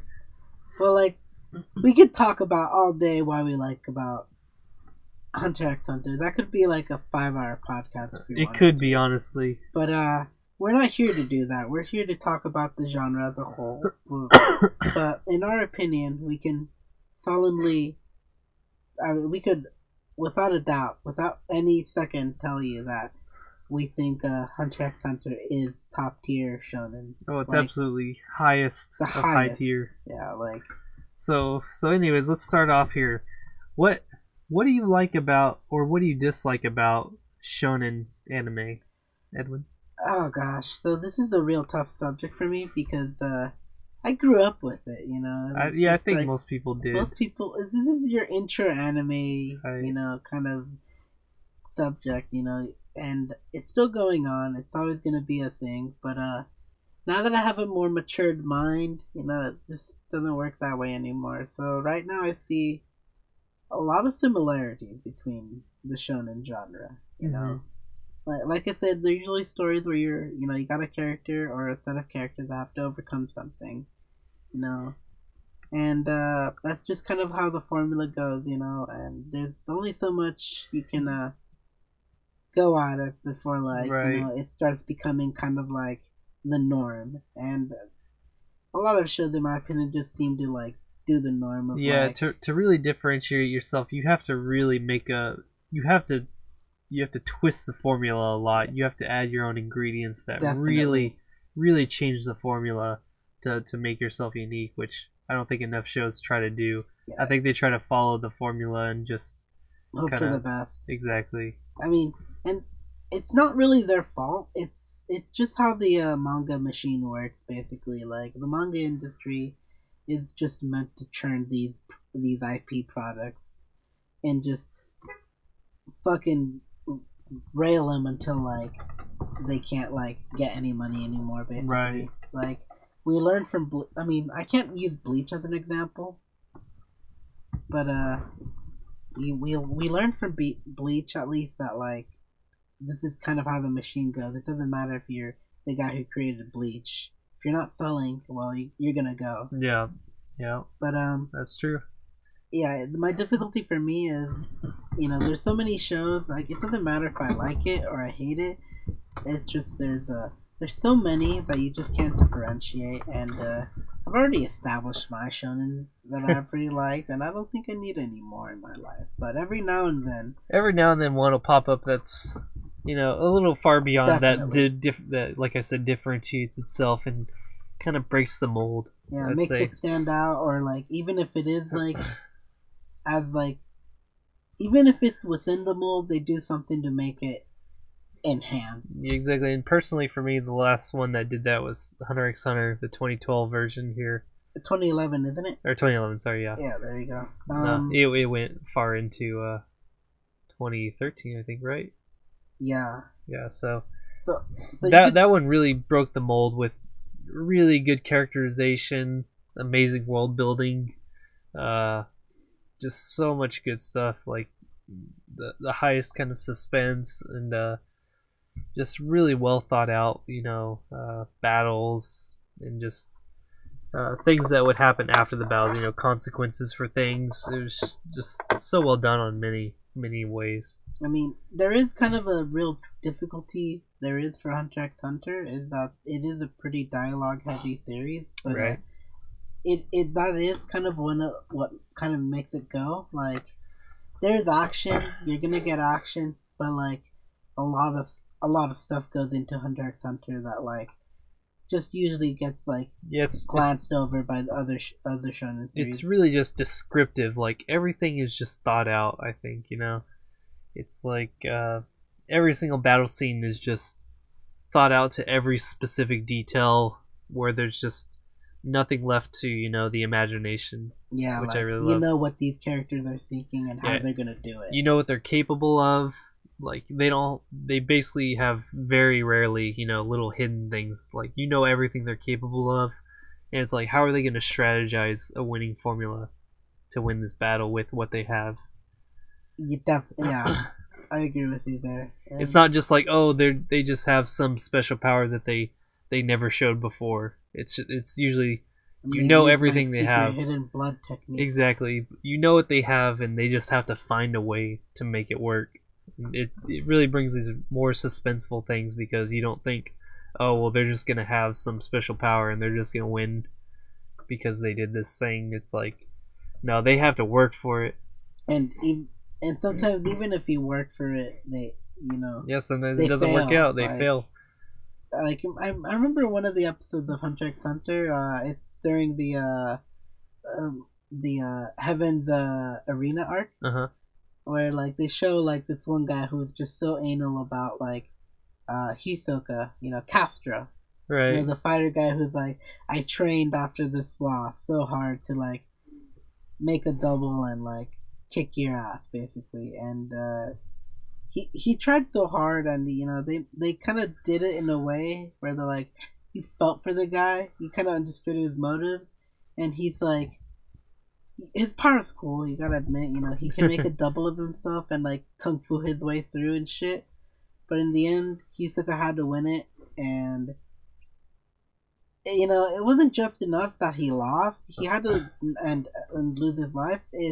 He died in a pretty disgraceful way. Right. He panicked, he thought he couldn't do it, and Hisoka just latched onto that and just used that to basically not just get a win, but totally destroy him from using took his advantage powers. of his desperation and everything, like, and And in the end, he just basically killed him out in the arena.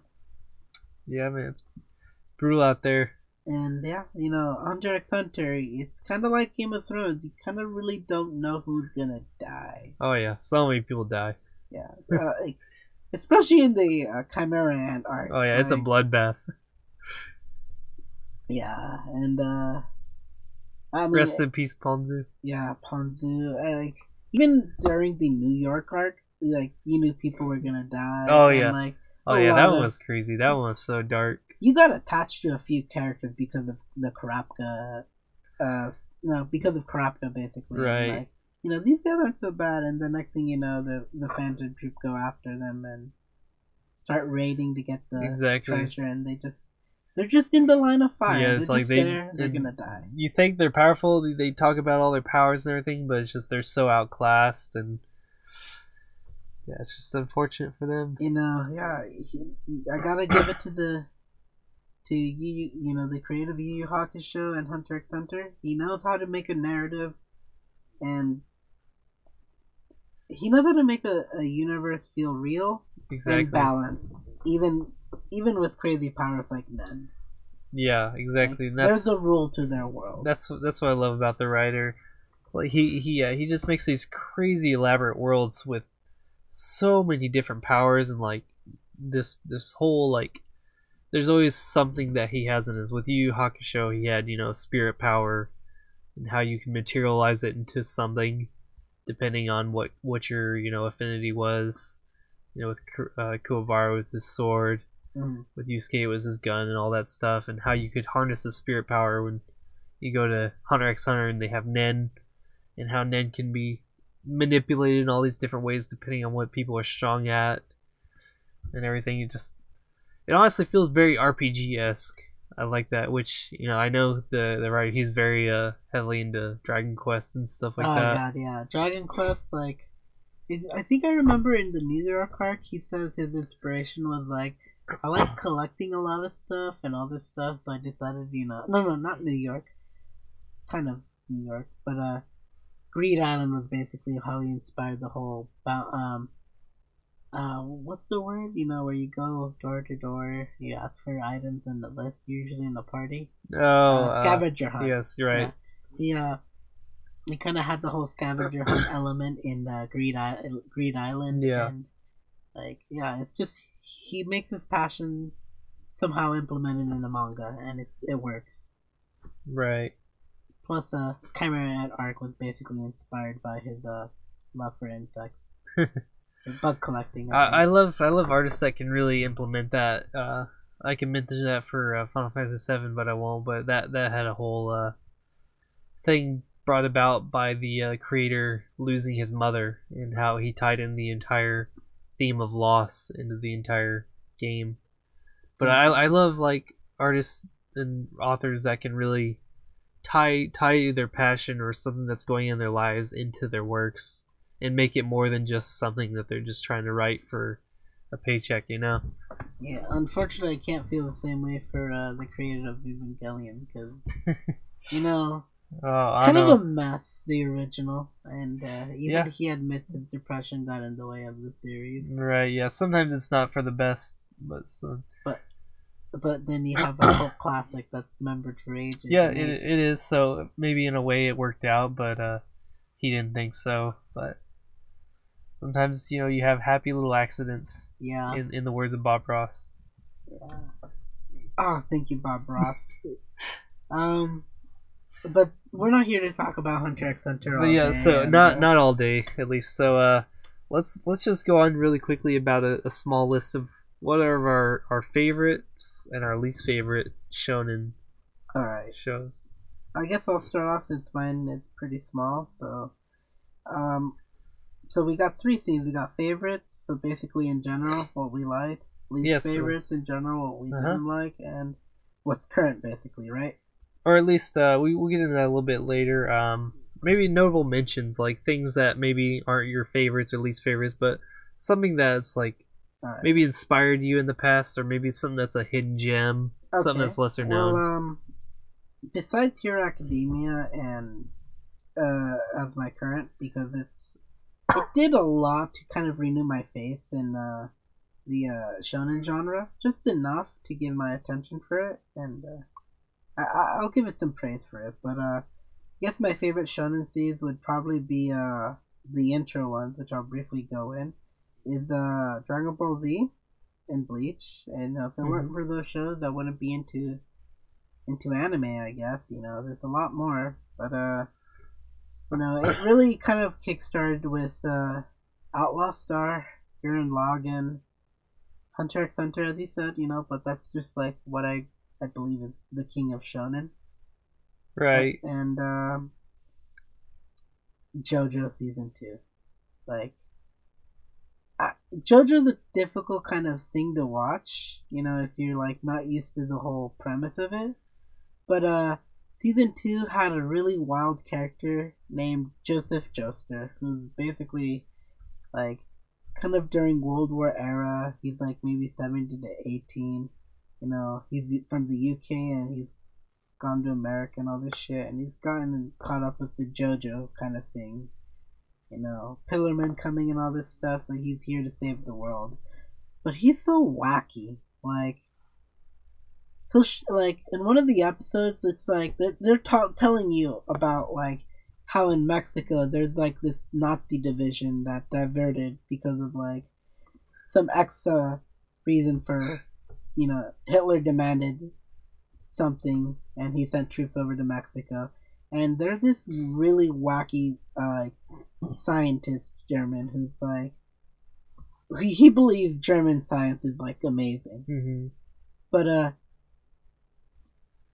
crazy Nazis aside, Jojo just decides to go in there. Joseph Joestar just goes in there, like dressed up as a woman with like a fruit hat and just spouting out that he's got tequila and all this stuff, and it's just because like he's trying to sneak in with these other women who are like kind of being lined up, or like we're kind of prostitutes or something like that, but like we're like we still gotta do a check and stuff. He's just there, buffed up as fuck, like, yo, I got tequila, and these Nazi guys are just like, yo, we don't believe you.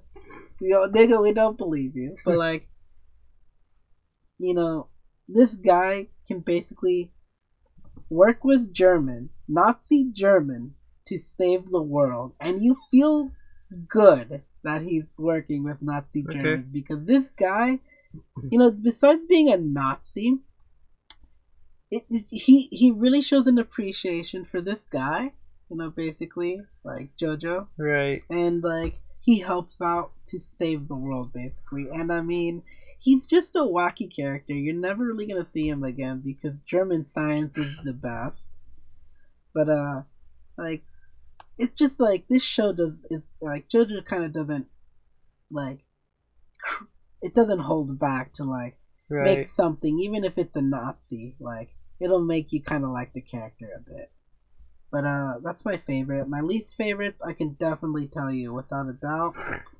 Go for it. Mare. Love to hear it. Mare. Okay, what's Mare? It's an old. You don't have to describe it in detail. It's an old Toonami show, but like, I guess it's kind of like you go into another world, a fantasy world where like this kid kind of goes to this fantasy world that kind of his mom writes in books and all this stuff. Okay, I might have heard that. Apparently, it's a real place, so the mom's not surprised that he's disappeared and gone off to this place. So basically, he's like, "Oh, he's not here.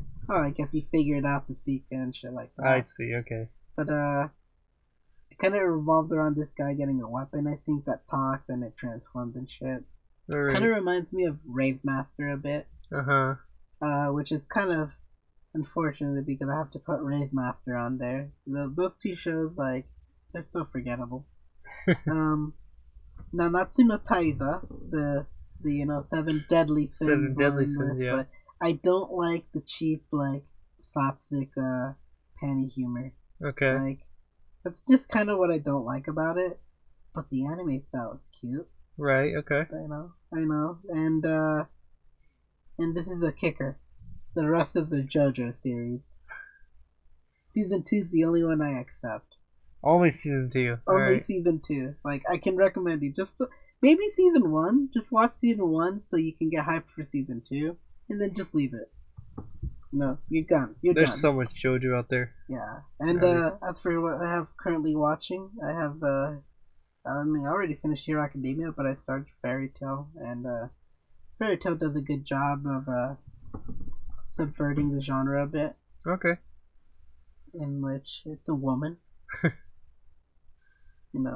I gotta admit, hey, you gotta get your victories somewhere. Yeah, I mean, yeah, it's true. So that's kind of my my list on like what I like and dislike and what's current. Alright, guess I'll smash through mine real quick here. Mine's not too surprising or detailed, I guess I would say. So my very favorites, it's no surprise, Hunter x Hunter. Probably my favorite nowadays at the moment. It's my king. It is a king. We already described it in detail before, so I won't go into it. We'll have another stream one day when we just boast about it for an hour. I mean, we could make that a main topic in another podcast. Absolutely, because yeah. There's so much in there. It's huge, yeah. There's so much to talk about for every single arc and little character detail and everything. It's good. I bet only one arc will probably get the most content we'll probably talk about, and we know which one that is, right? Chimera? Chimera. Exactly. So, and Yu Yu Hakusho for me as well. Yu Yu Hakusho is probably the one that really brought me into anime. I forgot to put that one in my fave. Hold on, give me a quick second. Yu Yu Hakusho. So that's one of my favorites. Of course, the same writer as Hunter x Hunter. That was one of my early ones on Toonami, and then before I even really got into anime again in the future, I had rewatched, and I rewatch it every few years now. It's just so good. It's in the same vein of Hunter x Hunter, where it just has detailed characters, detailed character battles, good villains, good world building, all that stuff. Like it's brilliantly made. It does. I mean, it does have its faults, Oh yeah, of because course. I'd say it's like if anything, if Hunter x Hunter is basically the king of shonen, then Yu Yu Hakusho is basically the prototype that gave Hunter x Hunter its name. There was, you can definitely see similarities in it without a doubt. And I think some of them, I think they both do things better or worse than each other. I think Hunter x Hunter usually excels in most things, but I think Yu Yu Hakusho has some more epic moments in general than Hunter x Hunter does in some occasions. Yeah, like the demon tournament has some amazing things. The fight, the fight at the beginning in Genkai's tournament. What's that tournament called? There's the Demon King tournament towards the end. Yeah. That tournament was really lackluster compared to the Taguro arc. Basically, oh yeah, the Taguro arc was amazing. You have what was it? Black tournament? Yeah, the Dark tournament. Dark tournament. Thank you. And then you have Yusuke's awakening in the cave with Pooh and everything. With Sensui.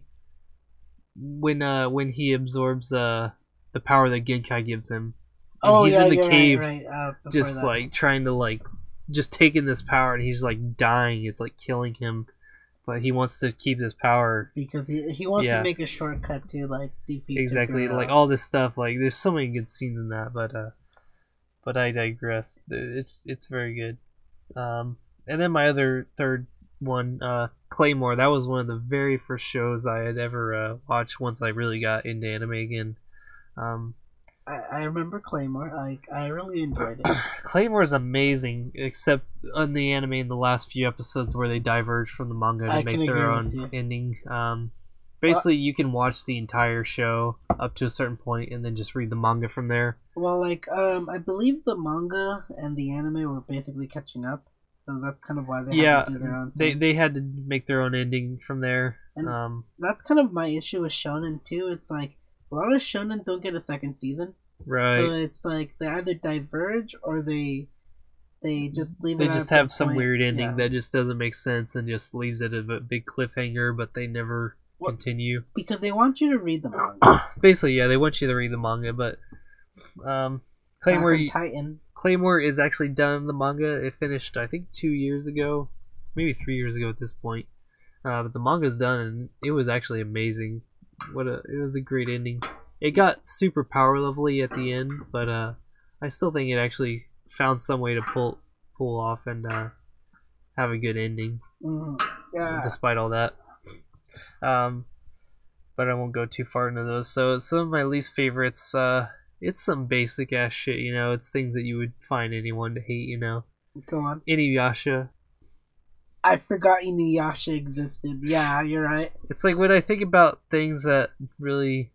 I finished the manga for it ages ago, and I feel good that I did. But I gotta say, the anime just doesn't have enough to justify watching it all compared to the manga. I honestly think the first like 10 to 15 episodes of the anime are pretty good, but then the next massive amount after that is just so so dull. The difficulty is you keep having a recurring villain that you just exactly keeps getting close to like being defeated and just runs away like a little bitch.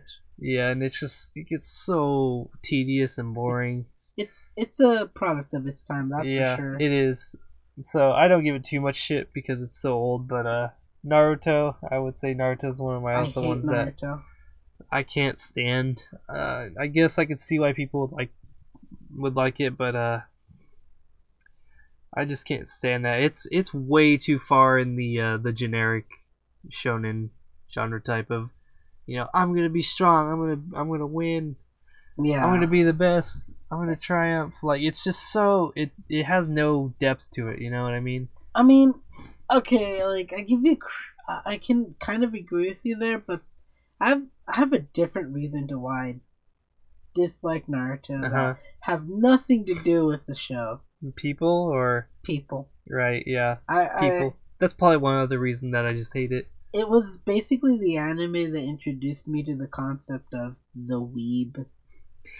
Yeah, I would say most of the weebs in today's American generation here are Naruto fans or otherwise. Oh my gosh, I can't begin to describe the stories of high school where it's just I hung out with a bunch of these people who are younger than me, but it's just I guess nerds technically gravitate towards each other, and we all gravitated towards this area called Gorduta's Lounge, which is the PE gym teacher it's gonna sound terrible to say this, but it's an underground classroom basically where this PE teacher would have this his PC set up. He'd have a giant TV set up for one of us to hook up a console, and over lunchtime we'd play video games. But the main game we always played was Naruto.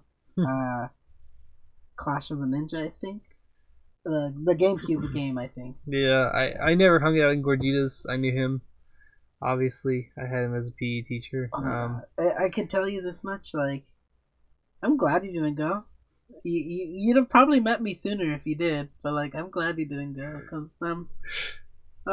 those years were pretty disgraceful. Yeah, I was different back then. Same. Maybe we would have never liked each other. Maybe we would have hated each other. You'd be surprised how that turned out, because I've come so far in my life, and I've come to realize the things you usually hate turns out to be the things you love. That's true. And who knows? Yeah, you know. But anyways, my high school experience with Naruto was in my computer graphics class, sitting next to our good friend Javier. And he was a big Naruto fan, and he would always draw Naruto things on Illustrator in our class. He would draw the headbands and everything, and he would draw the symbols all over his computer.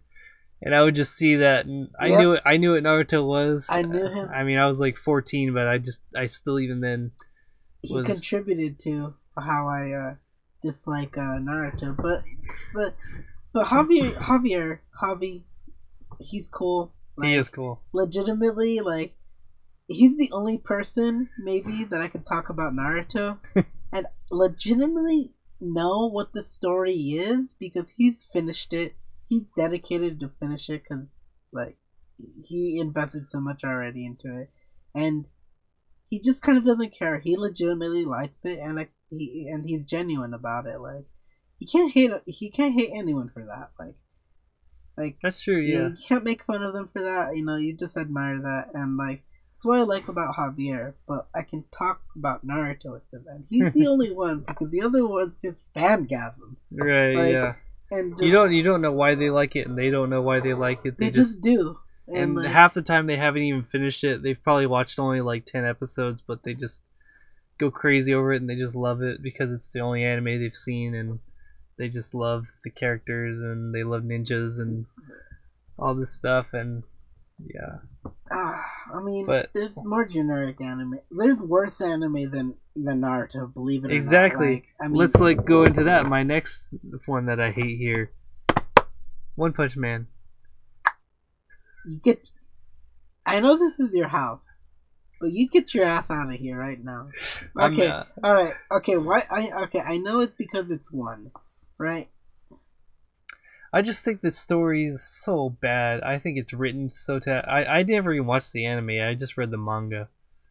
Oh, okay. Which one? The one The drawn original. by the webcomic? Probably, yeah. I The don't know what you're talking webcomic about. that was poorly drawn, or the one that's drawn by a professional manga? No, the professional one, yeah. Okay. Yeah, you're not really gonna get much out of it if it's that. The reason I like the anime better is because you see, with anime and manga, it's like comparing apples and oranges. Cocks. You know, apples and oranges, basically. You know, apples are tasty, but people tend to like oranges. You don't like better. oranges, my nigga? I love oranges. You know, Alright. I love the citrus. Just I make love sure. all that. Just make Now, sure. manga is basically like, you know, you kind of like, if you have an active imagination, I guess it's fine. But you know, I get a little bit oomph out of my content when it comes to anime. Yeah, you do get a little bit more from it. You get music, you get color, you get animation. You get voices, like, Right. and you gotta admit, you know, Japanese and a little bit in English now because they've been working in that department. Shit. They've been working in that department. They know how to make the character feel. They're working on it. They're working on it, but they're It's under starting construction. to learn how to feel, like genuine. He's learning how to feel. Genuinely act, basically, and like What is it, Mark Zuckerberg? He's learning how to be human or something? Mark Zuckerberg. Fuck Mark Zuckerberg. I don't care. He's learning how to be human for the first time. Yeah. But basically, like, all right. But basically, you know, it doesn't matter what way you're watching it. Chances are, an anime is basically better because you get a little bit more emotional impact from it. Because Sometimes, yeah. as a medium, it's pretty good. Like, It depends. I will argue here that it could be better in things that could be better in manga form, but that could be for another time. that's true. I can agree with you there because a lot of the times you cut out content for an anime. Right, you do. One Punch Man was not that anime that they cut out content. No, they didn't. And They just drug it out and made it more boring. Yeah, I personally like it because this is only first season. That's what worries me about second season. I am aware, you know, One Punch Man is basically just one of those series that I just admire because, you know, it subverts the shounen genre while still remaining shounen. But to say that's one's greatest work is not. It's not. Like, I like Mob Psycho 100 much more. Oh, yeah, I suppose. And that kind of falls in shonen. I watched a good amount of Mob Psycho, but I still didn't really like it. I watched like 6 episodes, I think, or something like that, and I just couldn't get into it even after that, and I dropped it. I mean, you're not that far off from finishing it off. I mean, I'd tell you to finish it just because, like, at least the ending justifies it, whereas One Punch Man, the ending just... I mean, on fantasy, you just watch One Punch Man for the side characters, not really One Punch, Saitama. Right. You don't watch it for him. I mean, he's got a struggle, basically, where he can't really fucking fulfill himself as a hero because he does everything too fast. Right. I get you, though. But yeah. That's your least favorite, though. Whatever. I would say my least favorite, but it's one of my least favorites. It's because it's so popular too, and it's just like I don't understand why. It's so popular. I understand it exactly why. I think it's just because Naruto's starting to become, Naruto's over, more or less, and now we got Boruto, and we've got people, they have to latch onto the next hunk of shit. Nah, I don't think of it that way. I think you got flies that are, they're done with one pile of shit, so they gotta go to the next. I know, I guess you could say it that way, but like, I don't think it that way. I feel like. Or are they going to Fairy Tail? There you go. See, that's Fairy Tail. I can agree with you with Fairy Tail. Now, Fairy Tail's still good, but like, Fairy Tail's kind of like gaggish. That's what I like about it. But One Punch Man, I just give you this much: like, it did subvert the shonen genre a lot, and like, that's why I appreciate it. Like, okay, I don't agree there, but I don't think it changed anything. It didn't change anything, like, impactful in shonen. What it did is stand out on its own. Like, stand out? Did it really? Did it really stand out? Hey, it's a lot more better than this Kirito. Just because the character was bald and wore a cape and shit. Like, no, it's not just. It's more than that. Because that's all I see. It's like people just like the character because he looks different. Well, you don't understand his struggle, though. Do you know what his struggle is? I don't care. Basically, a really strong character, where he has no challenge. And once you understand that he has a struggle where he can't feel like, oh, these monsters that come basically every other week, I can kill them all with one punch. He has no challenge. And, like, that's his struggle. And that's basically first season, basically. That's just so... okay. Like, it's tricky. I won't get into it, but I just don't like that. Maybe I just don't like the premise. Okay. There you go. Maybe it's not awful, but I just don't like the premise at all. I can agree with you. I just think the premise is just awful. All right, personally, you have your own opinions, and I do. I respect that. Even though they're wrong, I respect that. It's like just hearing it from a different perspective, it just sounds worse than I even thought. Then I just think you're unoriginal. Alright, okay. Alright, bitch. Alright, let's not start a fight because I could probably... honestly, at least if you're gonna call it that, finish the series so you can actually legitimately say. Never on my life. I'd rather raise my wife's son than do that. I'm sorry, what? You'd rather raise your wife's son than watch One Punch Man? Correct. I mean, that's a little bit more fulfilling, no offense. That's 3D. 3D's always the point. But your wife's son?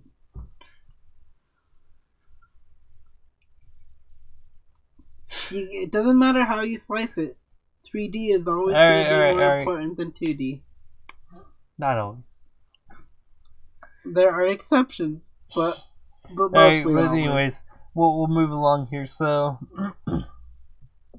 anyways, I just wanted to shoot off a list of current or recent shows in shonen that you've been watching. No, not that I've been watching, just ones that have existed. Just that we can discuss the difference between old and newer shows and what the differences are. All right. So things like Haikyuu, that's pretty recent. The sports anime. It's We've got things like Shokugeki no Soma. We've got things like Boruto, My Hero Academia, Attack on Titan, and Black Clover. Okay, definitely don't even talk about Black Clover. We don't talk about Black Clover. Black Clover is the epitome of generic shonen. I started up an episode. I watched the first minute. I closed it immediately, considered shooting myself in the head, and then deleted the show, and then, took a deep breath, and then moved on. Well, it sounds about generally right. But, I mean, you sit there and listen, you hear the prologue for the basic ass story, and then you have the main character who sits there and just screams. He just screams for no reason, and he just screams. I mean, and honestly, I said, you know what? I'm okay.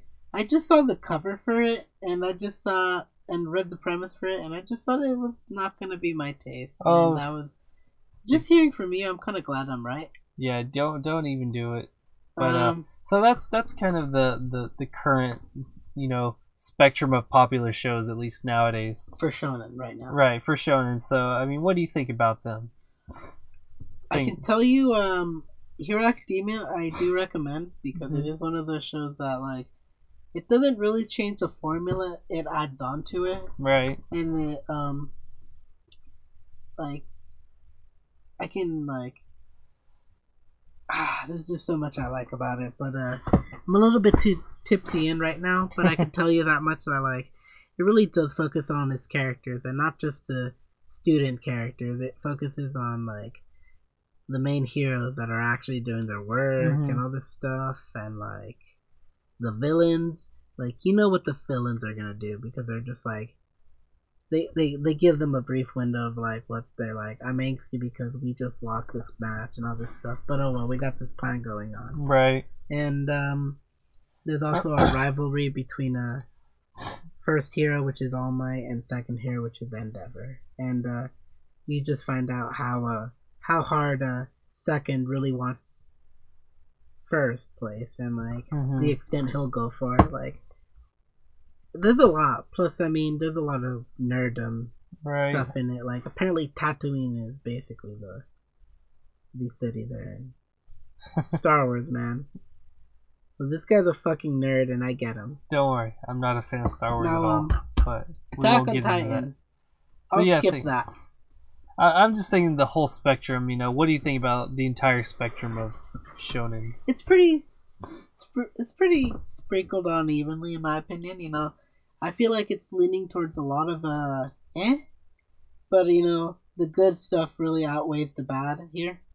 Like, I would say so too. Yeah. Hero is definitely one of them. What was the another one you mentioned? So yeah, I would say Shokugeki no Soma. Definitely one of them. It subverts the genre with food. Exactly. It's a whole different thing. Like, it's not about just fighting each other. It's like a Bakuman, basically. Yeah, exactly. It's about what your creations are and stuff like that, and your imaginative, you know, and capacity and all that stuff. Like, you'd be surprised how far you can take food. Apparently, food can take a beating before, like, it becomes trash. And, like, Shokugeki no Soma hasn't gotten to that part yet. But yeah, then you've got things like Attack on Titan, which I mean, I guess you've got, you know, it does have to go off its source material, but I think as far as in, like, an action show, it's good, I guess. If you're just looking at it for the action, I think the action's honestly amazing. It's honestly, like, top tier. It's really well drawn. So if you're looking at it for the story, I would say it is on the lower meh area. You know, you've got... You see, I like a show that has a good balance between story and artistic style, and apparently Attack on Titan is one of those shows that goes all out in its artistic style. Exactly. There's things that go all out in the visuals and less on the story, and then things that go more on the story and less on the visuals. Like, and they did explain a little bit more than they would in the manga. Like, they added a bit of things in, but it's going off its source material, and as someone who actually did get off to read the manga and read through it, I can tell you offhand right now, Attack on Titan's going nowhere. You should probably drop it, and I'm sure the next season, the next season's coming out probably sometime in 2018. I'll probably watch it because of Mikasa, the waifu. Okay. I love the memes that came out with her, and I'll give Attack on Titan the art style. Like, I'll agree with you. It's got great action. It's appealing. It's eye catching. Like, and Mikasa. It's basically the only things I watch it for is the action and Mikasa. I got hooked on Attack on Titan in the first early episodes, and I think if Santi was here, the ghost of Santiago was here, he can say he got his girlfriend into it. If only he was here. If only he was here. But I got into it, and then I wanted more, and when I didn't get it, it just totally ruined it for me. Yeah, I would say it had a few points in time where it just totally stagnated. Okay. Like towards the end of the first season, early second season, definitely, and then it's been okay at the second half of the second season. We'll see what happens in the third. Probably not too much, but I mean, it's been 2 years since the last one, right? No, I mean the last season just aired. I believe it was this spring. It was Attack on Titan? Yeah, 6 months ago, I think, around. No, I mean second season. You mean? Yeah. Okay, I mean first season. Oh, first season. Yeah, that was a while back. That was 2 years. That was a long wait, but you can't really blame the studio. You know, it takes time to like get a what was it a chunk of time in the. Oh yeah, that's Japanese, the one big thing. Yeah, you have to get like your time slot in TV like. There you go, time slot. Year, sometimes 2 years ahead of time before you know when your show's gonna be. So that's a whole nother thing. Yeah, it's just a part of the manga machine, you know.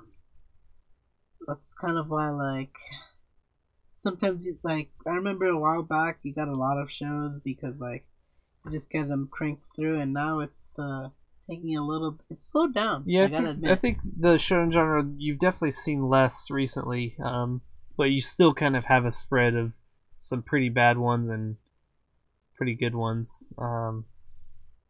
But there's definitely less. I think there's definitely less than there used to be. I'll agree with you there. Yeah. What other things did you mention? You said burrito. Burrito. Yeah, you burrito. Hungry? You hungry? No, it's just what I call it. Boruto. Burrito. Okay, this kid, Boruto deserves no sympathy from me. He's just a little shit rich kid who can do basically everything except for the Rasengan. And he I just can't go into how much I hate him. But despite how much I hate him, I don't hate him as much as Naruto. Adult Naruto. Alright. Because of one thing. I watched the Boruto movie a while back with a few friends just to see how terrible it was. Mm-hmm. And it went beyond my expectation. Like, just blew you away. It just blew me away about how bad, because yeah, apparently they're showing like this whole ninjutsu thing. Oh, we got this like special gear that like we can store fucking chakra spells and all this stuff, ninjutsu, and you can use it later. And that's how he does the Rasengan. So this little shit fucking cheats, and he gives no fuck. No, I'm still here. Alright, just let me know when you're outside, alright? Alright, wait. Speaking of Ghost of Santiago, I guess we can have him say a little input. So I'll wrap up a little bit about Boruto. So yeah, go ahead. He's a little shit, and like, despite that, despite he's a little cheater, he's not as bad as his dad, who sends a fucking shadow clone to his daughter's birthday. Yeah. Like, and I mean, I'll give you this much of a thing, it's just like everything's going well, it's like happy. Shadow clone pops, holding the cake, and the cake just drops down, and everyone's just silent, and it's just known that like he's Naruto the scumbag dad. Yeah, what a dirtbag. All right, and I mean, do you have anything else to say about the other series? What was it? No. I mean, Black Clover is shit. We won't talk about that because it's shit. It's just screeching. You're literally just a screeching little kid who needs to fuck off forever. Yeah, I've said my piece about like things like Shokugeki no Soma and Attack on Titan. I think they're good, and I think they still kind of bring some of the uniqueness of the shonen genre to light, and things like Boruto and Black Clover should just trickle away forever. Yeah, I mean, I don't know anything about the anime, but I did watch the movie, and if it's anything like that, I'm sure it is, and it's probably terrible. It's enough. It's enough for me to not watch it. Right. What else did you want to go into for the shonen thing? So I think we pretty much covered everything here. All right. Well, let's clink and get our rants going, I guess. I mean, we did rant on a bit for. Do you have any rants here? So. What about you first? Mine's pretty quick. I can get through it fast. So I guess I kind of talked to you about this a little bit, but my store got broken into. I mean, this is not anime related or game related. just a quick thing. So I just want to talk about the Mission Impossible that happened here at my store last night. All right, and so somebody or a group of people, most likely, stole a van. Broke into a van, hotwired it, took it to our parking lot with a ladder. Used the ladder, climbed up to the top of this building, which is easily 2 stories. Cut a hole through our ceiling with probably an electric saw or something of other. Stole the merchandise from inside. Most likely the alarm went off right away once they got in because we have motion sensors. All right. Started throwing merchandise up to the roof. Left with about 20 pieces of merchandise. These are very expensive, These are cameras, man. Yeah, exactly. Cameras anywhere from $2,000 to $3,000 a piece. Camera kits here. Got to the top. Ended up just having to book it with what they had. Left 5 or so cameras up on the ceiling or up on the roof. Had 2 that they threw off into an alleyway that were just left there and that they never took with them. And made off with maybe 10 or so, I think, cameras in the rest of it. 10 cameras that are probably 2,000 to 3,000 a piece. Yeah, exactly. And some bank. They left the van in the parking lot, which is one reason why we kind of figured that out, because the cops came and checked out the van and everything and figured out where it was from. And so they either just ran off on foot with the merchandise or had another getaway car just set up to take them away. Just a wild thing. They took a van to just break into your job. Exactly, just to maybe be more inconspicuous and just take the ladder and bust in with that. It's just such a weird, crazy, elaborate thing. I mean, obviously, like I say, it's like I told you this before. It's like something out of Mission Impossible. Like exactly. I'm just expecting like some guy like dropping down from like a rope, like tied down to his back and shit, and just like going down, picking up the items and just going up again. But exactly. And so we had to deal with that all day, and we got a fucking ceiling or a fucking hole in the ceiling like 15 feet below or back behind where I work. That's not the kicker, is it? No, I mean that is pretty much the kicker, and now we've still got a big fucking hole in our ceiling, and so since that didn't get patched up over the day, my manager's staying overnight in the building with a fucking gun just to make sure nothing else happens. Yeah, honestly, dude, like much respect to that guy. Like I need to hear more about this in the next podcast. We'll probably keep you up to date on this. Yeah, I mean, if anything else happens, we'll see. But it's just something I just had to bring up because it just happened all of a sudden today, and just such a fucking wild trip, man. I agree with you there. Like, wow, it's ridiculous. And is that all you have to rant about?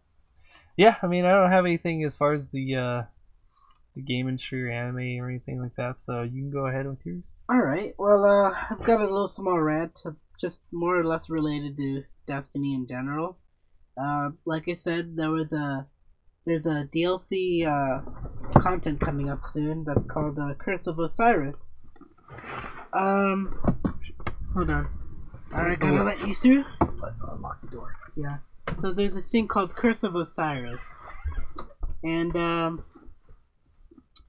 it's just a DLC that's gonna come around December where, like, you're gonna get a few new key features in the game and all this stuff, but, it's just, I don't believe it's enough to fix the game's problems, given that, like, already the player base doesn't really trust Bungie and Activision already, just because of, like, the XP throttling.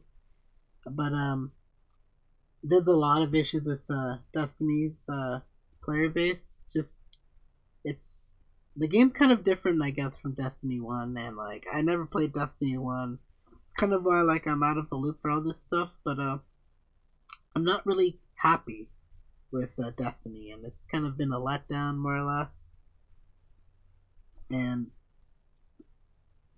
I have a raid group and all this stuff, like they give you stuff for days, but like there's just a lot of problems in the game. Like PvP wise, that's just like kind of a mess because like it doesn't reward you for being an aggressive player. Like you get a bunch of weenies or yeah. Did you unlock the door? He's just standing there. Yeah. Get him in. All right, so basically, you got people being weenies, just like camping a spot and just like shooting people down, and like, you know, compared to Destiny 1, you know, it rewarded you for like going out of your way, like, you know, you just can't do it the same way, I guess. But you know, it could be a little better, in my opinion, if like you can kill things faster, I guess. But that's not really gonna happen with the way Destiny's PvP is set up right now. And a lot of the XP drops are kind of shit. It's difficult. It's just a difficult game to love as of late for me, and like that's just been my main issue. Like, as a player in Destiny 2, I just don't feel like it's really worth staying in Destiny 2, and that's what I feel about what this DLC is gonna be. Like, it's Bungie's way of like, hey, you know, we're gonna fix the game with this coming thing, and I don't believe that for a second, like, at all. Like, I don't believe they don't have the solution, and yeah. I don't think by the time the solution comes, a good chunk of the player base will be gone, and I'll probably be gone with it. Yeah, play Nier. Yeah, definitely play Nier. Fuck new Bungie. But, dude, I'll tell you, play Xenoverse too. You'll probably have more of a blast with that. I do want to play. Alright, so, you know, we'd leave it off with that, but we got one last thing to say. So let's do a little clanky clank, and then get into our very last little thing. So let's recommend you guys some things that we think for this week. Well, we got one more thing. We got tags. Ah, the beautiful tags. Yes. Doujinshi tags. Yeah, where once every podcast we more or less kind of enlighten you on a little bit of the Japanese culture of doujinshi, and just, you know, more or less get you into a fetish. And what better way than starting it off with Sean? Oh, me. Okay, so I have one here. I don't know if you've ever heard of it. It's called Oyakudan. Oyakudan. I've heard of that as a breakfast bowl. Exactly. So if you've ever heard of it, as it's a Japanese meal, and the tag kind of coincides with it. So Oyakudan is a chicken and egg bowl. Combo thing. Basically. Exactly. So chicken and egg, you think, right? The parent and the child. Okay, I don't. Okay, like where but this no, is going. but no, it's not. It's not the parent and the child having sex with each other. They're having sex with the same partner. So exactly, the description of it is a grouping of a parent and one or more of their children engaging in sexual activity with the same partner simultaneously. Okay. So you've got a guy banging the mother and the daughter at the same time, essentially. Or the reverse, you know, a woman, you know, a daughter's boyfriend banging, you know, the mother. Okay, the reverse of that could also be applicable. Exactly. Yes. So that's what you've got going on there. And I think it's a beautiful thing. You don't see enough of it nowadays. I could see dark ways of implementing it, but there's probably some vanilla of that stuff. It's usually very vanilla. That's what's weird. Okay, but it's still cuckold, which is something, you know. It's definitely not. It's very rarely cuckold. Okay, it's usually something, you know, that they join in with. So, Ghost of Santiago, what would you think about banging? Okay, okay. Here's the scenario. You can bang your girlfriend and her mom. Her hot mom. Her hot mom. At the same time. At the same time. What are your thoughts on that? What makes you think it's okay to sleep with your daughter? But the daughter's okay with it, you know? The daughter's okay with the mother joining in. That's what goes through my head. I'm like, what am I getting myself into? You're getting yourself to a good time. Yeah, I mean, plus, you know, if they both agree to it, I'd be a little like just shocked.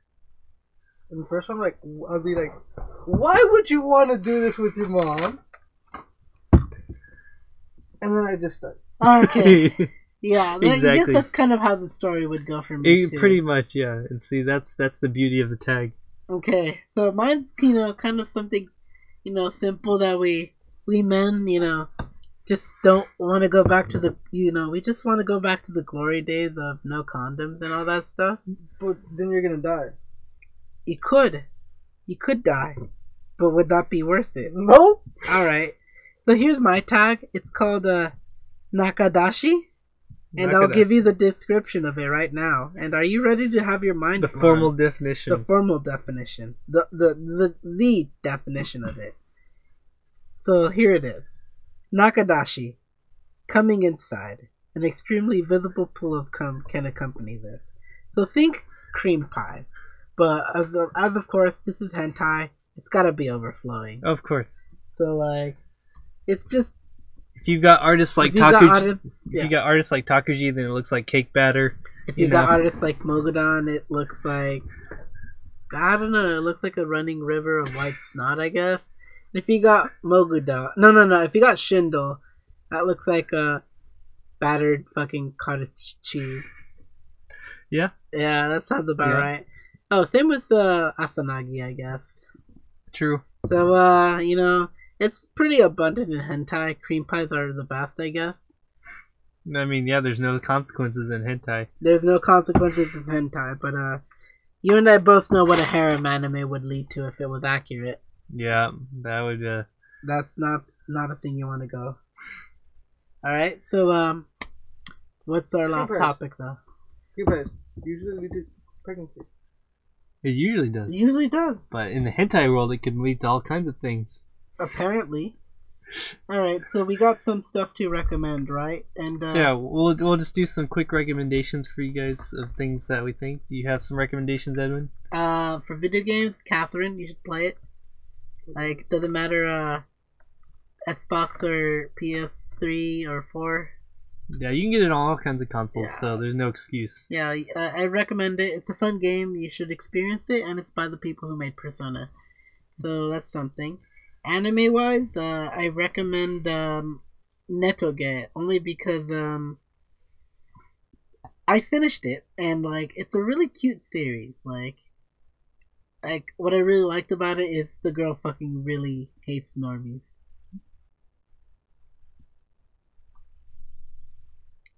Yeah, like she hates like. So I mean, I watched it in English dub, and like. Yeah, just like in English dub, like, like Sean says, it's kind of wonky.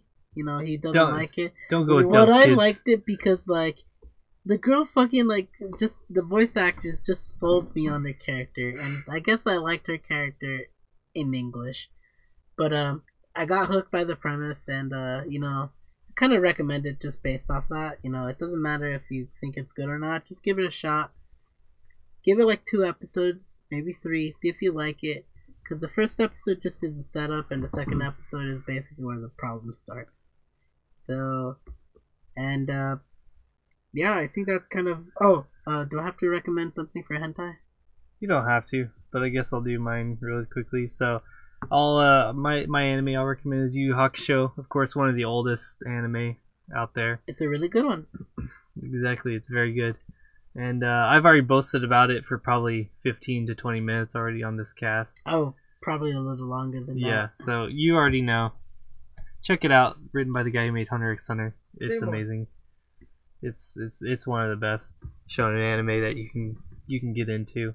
What about Claymore? It's also good. Maybe I'll recommend that another day. Yeah, I mean, I did talk about Claymore and why I like it and everything. I can vouch for it. I never heard of Claymore. The only thing I don't like about I know we got our resident ghost normie here. Our resident ghost normie. But hi y'all. Yeah, like and, the tough part about Claymore is the last 2 episodes, right? Exactly, pretty much the last 2-3 episodes where they went all anime original. But from there, you could just read the manga, which I have the entire collection of laid out down there in front of you. How does it? Honestly, I could just ask you how it ends, but I'm just gonna probably pluck a few Don't manga. ask how to end on a podcast. You basically Just smash through it. it. Yeah, It's I'm good. gonna It's good to probably read. Smash through it. And gonna game wise, smash it. I'll go with something different here. The Shadowrun series, which Wait, you can the get on TCG? Steam. Not the TCG. The strategy games on Steam, Oh, okay. on PC rather. The Shadowrun Returns, Shadowrun Daggerfall, Shadowrun Hong Kong. It's an action series that originally came from a board game series, from old times, like early 80s, I believe. My bad. I was thinking Shadowverse, not Shadowrun. No, not that one. Yeah, it's a great strategy game with some really good stories in there for each one. I really recommend it. It has its own entire universe that was brought about in the D&D style era, where it's more of a cyberpunk universe. But they fully fleshed it out in the same way they did like Dungeons and Dragons, where it has its own system, but they put it into a more digestible version on PC, where you can just play through it in a nice, easy fashion with some good stories with it. All right, that sounds interesting. Yeah. I think we're gonna close it out. Yeah, I think that's it. All right. Well, thank you guys for tuning in. You know, is that a perfect Chansey? All right. Okay. Well, thank you. Thank you guys for watching. You know, we'll be back December 15th with a new location. All right, and yeah, I guess December 15th. Yeah, Friday? maybe. I think maybe next time we should. How about we go over the next season of anime, since we're getting close to the end of this season coming up. You think they'll be announcing them around that time? Careful. Excuse me. Yeah. It's okay, everything's already announced for the next season, so I think maybe next time we'll preview the upcoming season. We could even make that a special, since I mean this is probably gonna be our last podcast before the end of the before year. the end of the year, because like yeah, well, no one's gonna do the 29th. I'm Nah, sorry, yeah. I can't do that. So the No. next podcast is. So yeah, we can preview the next series of anime for winter 2018. Yeah, but I guess maybe the 15th will probably be the last podcast before. I don't know. We'll have to talk about when we're gonna. Yeah, we'll figure it out, but we'll most likely talk about next anime season. Maybe we'll recap this anime season and what we thought, and we'll have a good time with it. Hopefully. Well, I mean, you know, there's 2 weeks, and there's only, given my schedule, there's only so much I can fit in 2 weeks. So either video games have to go, or you'll fit it. Yeah, You'll fit it. yeah, you're right. All I have to do is give up sleep. Who needs sleep? Yeah, who needs sleep? Anyways, is for the weak.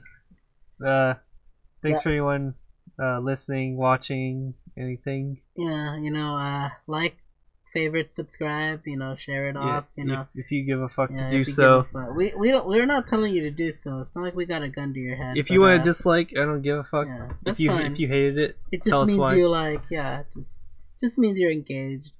But you know, thank you guys for watching. You know, tune in next time. You know, we'll probably have something better to talk about.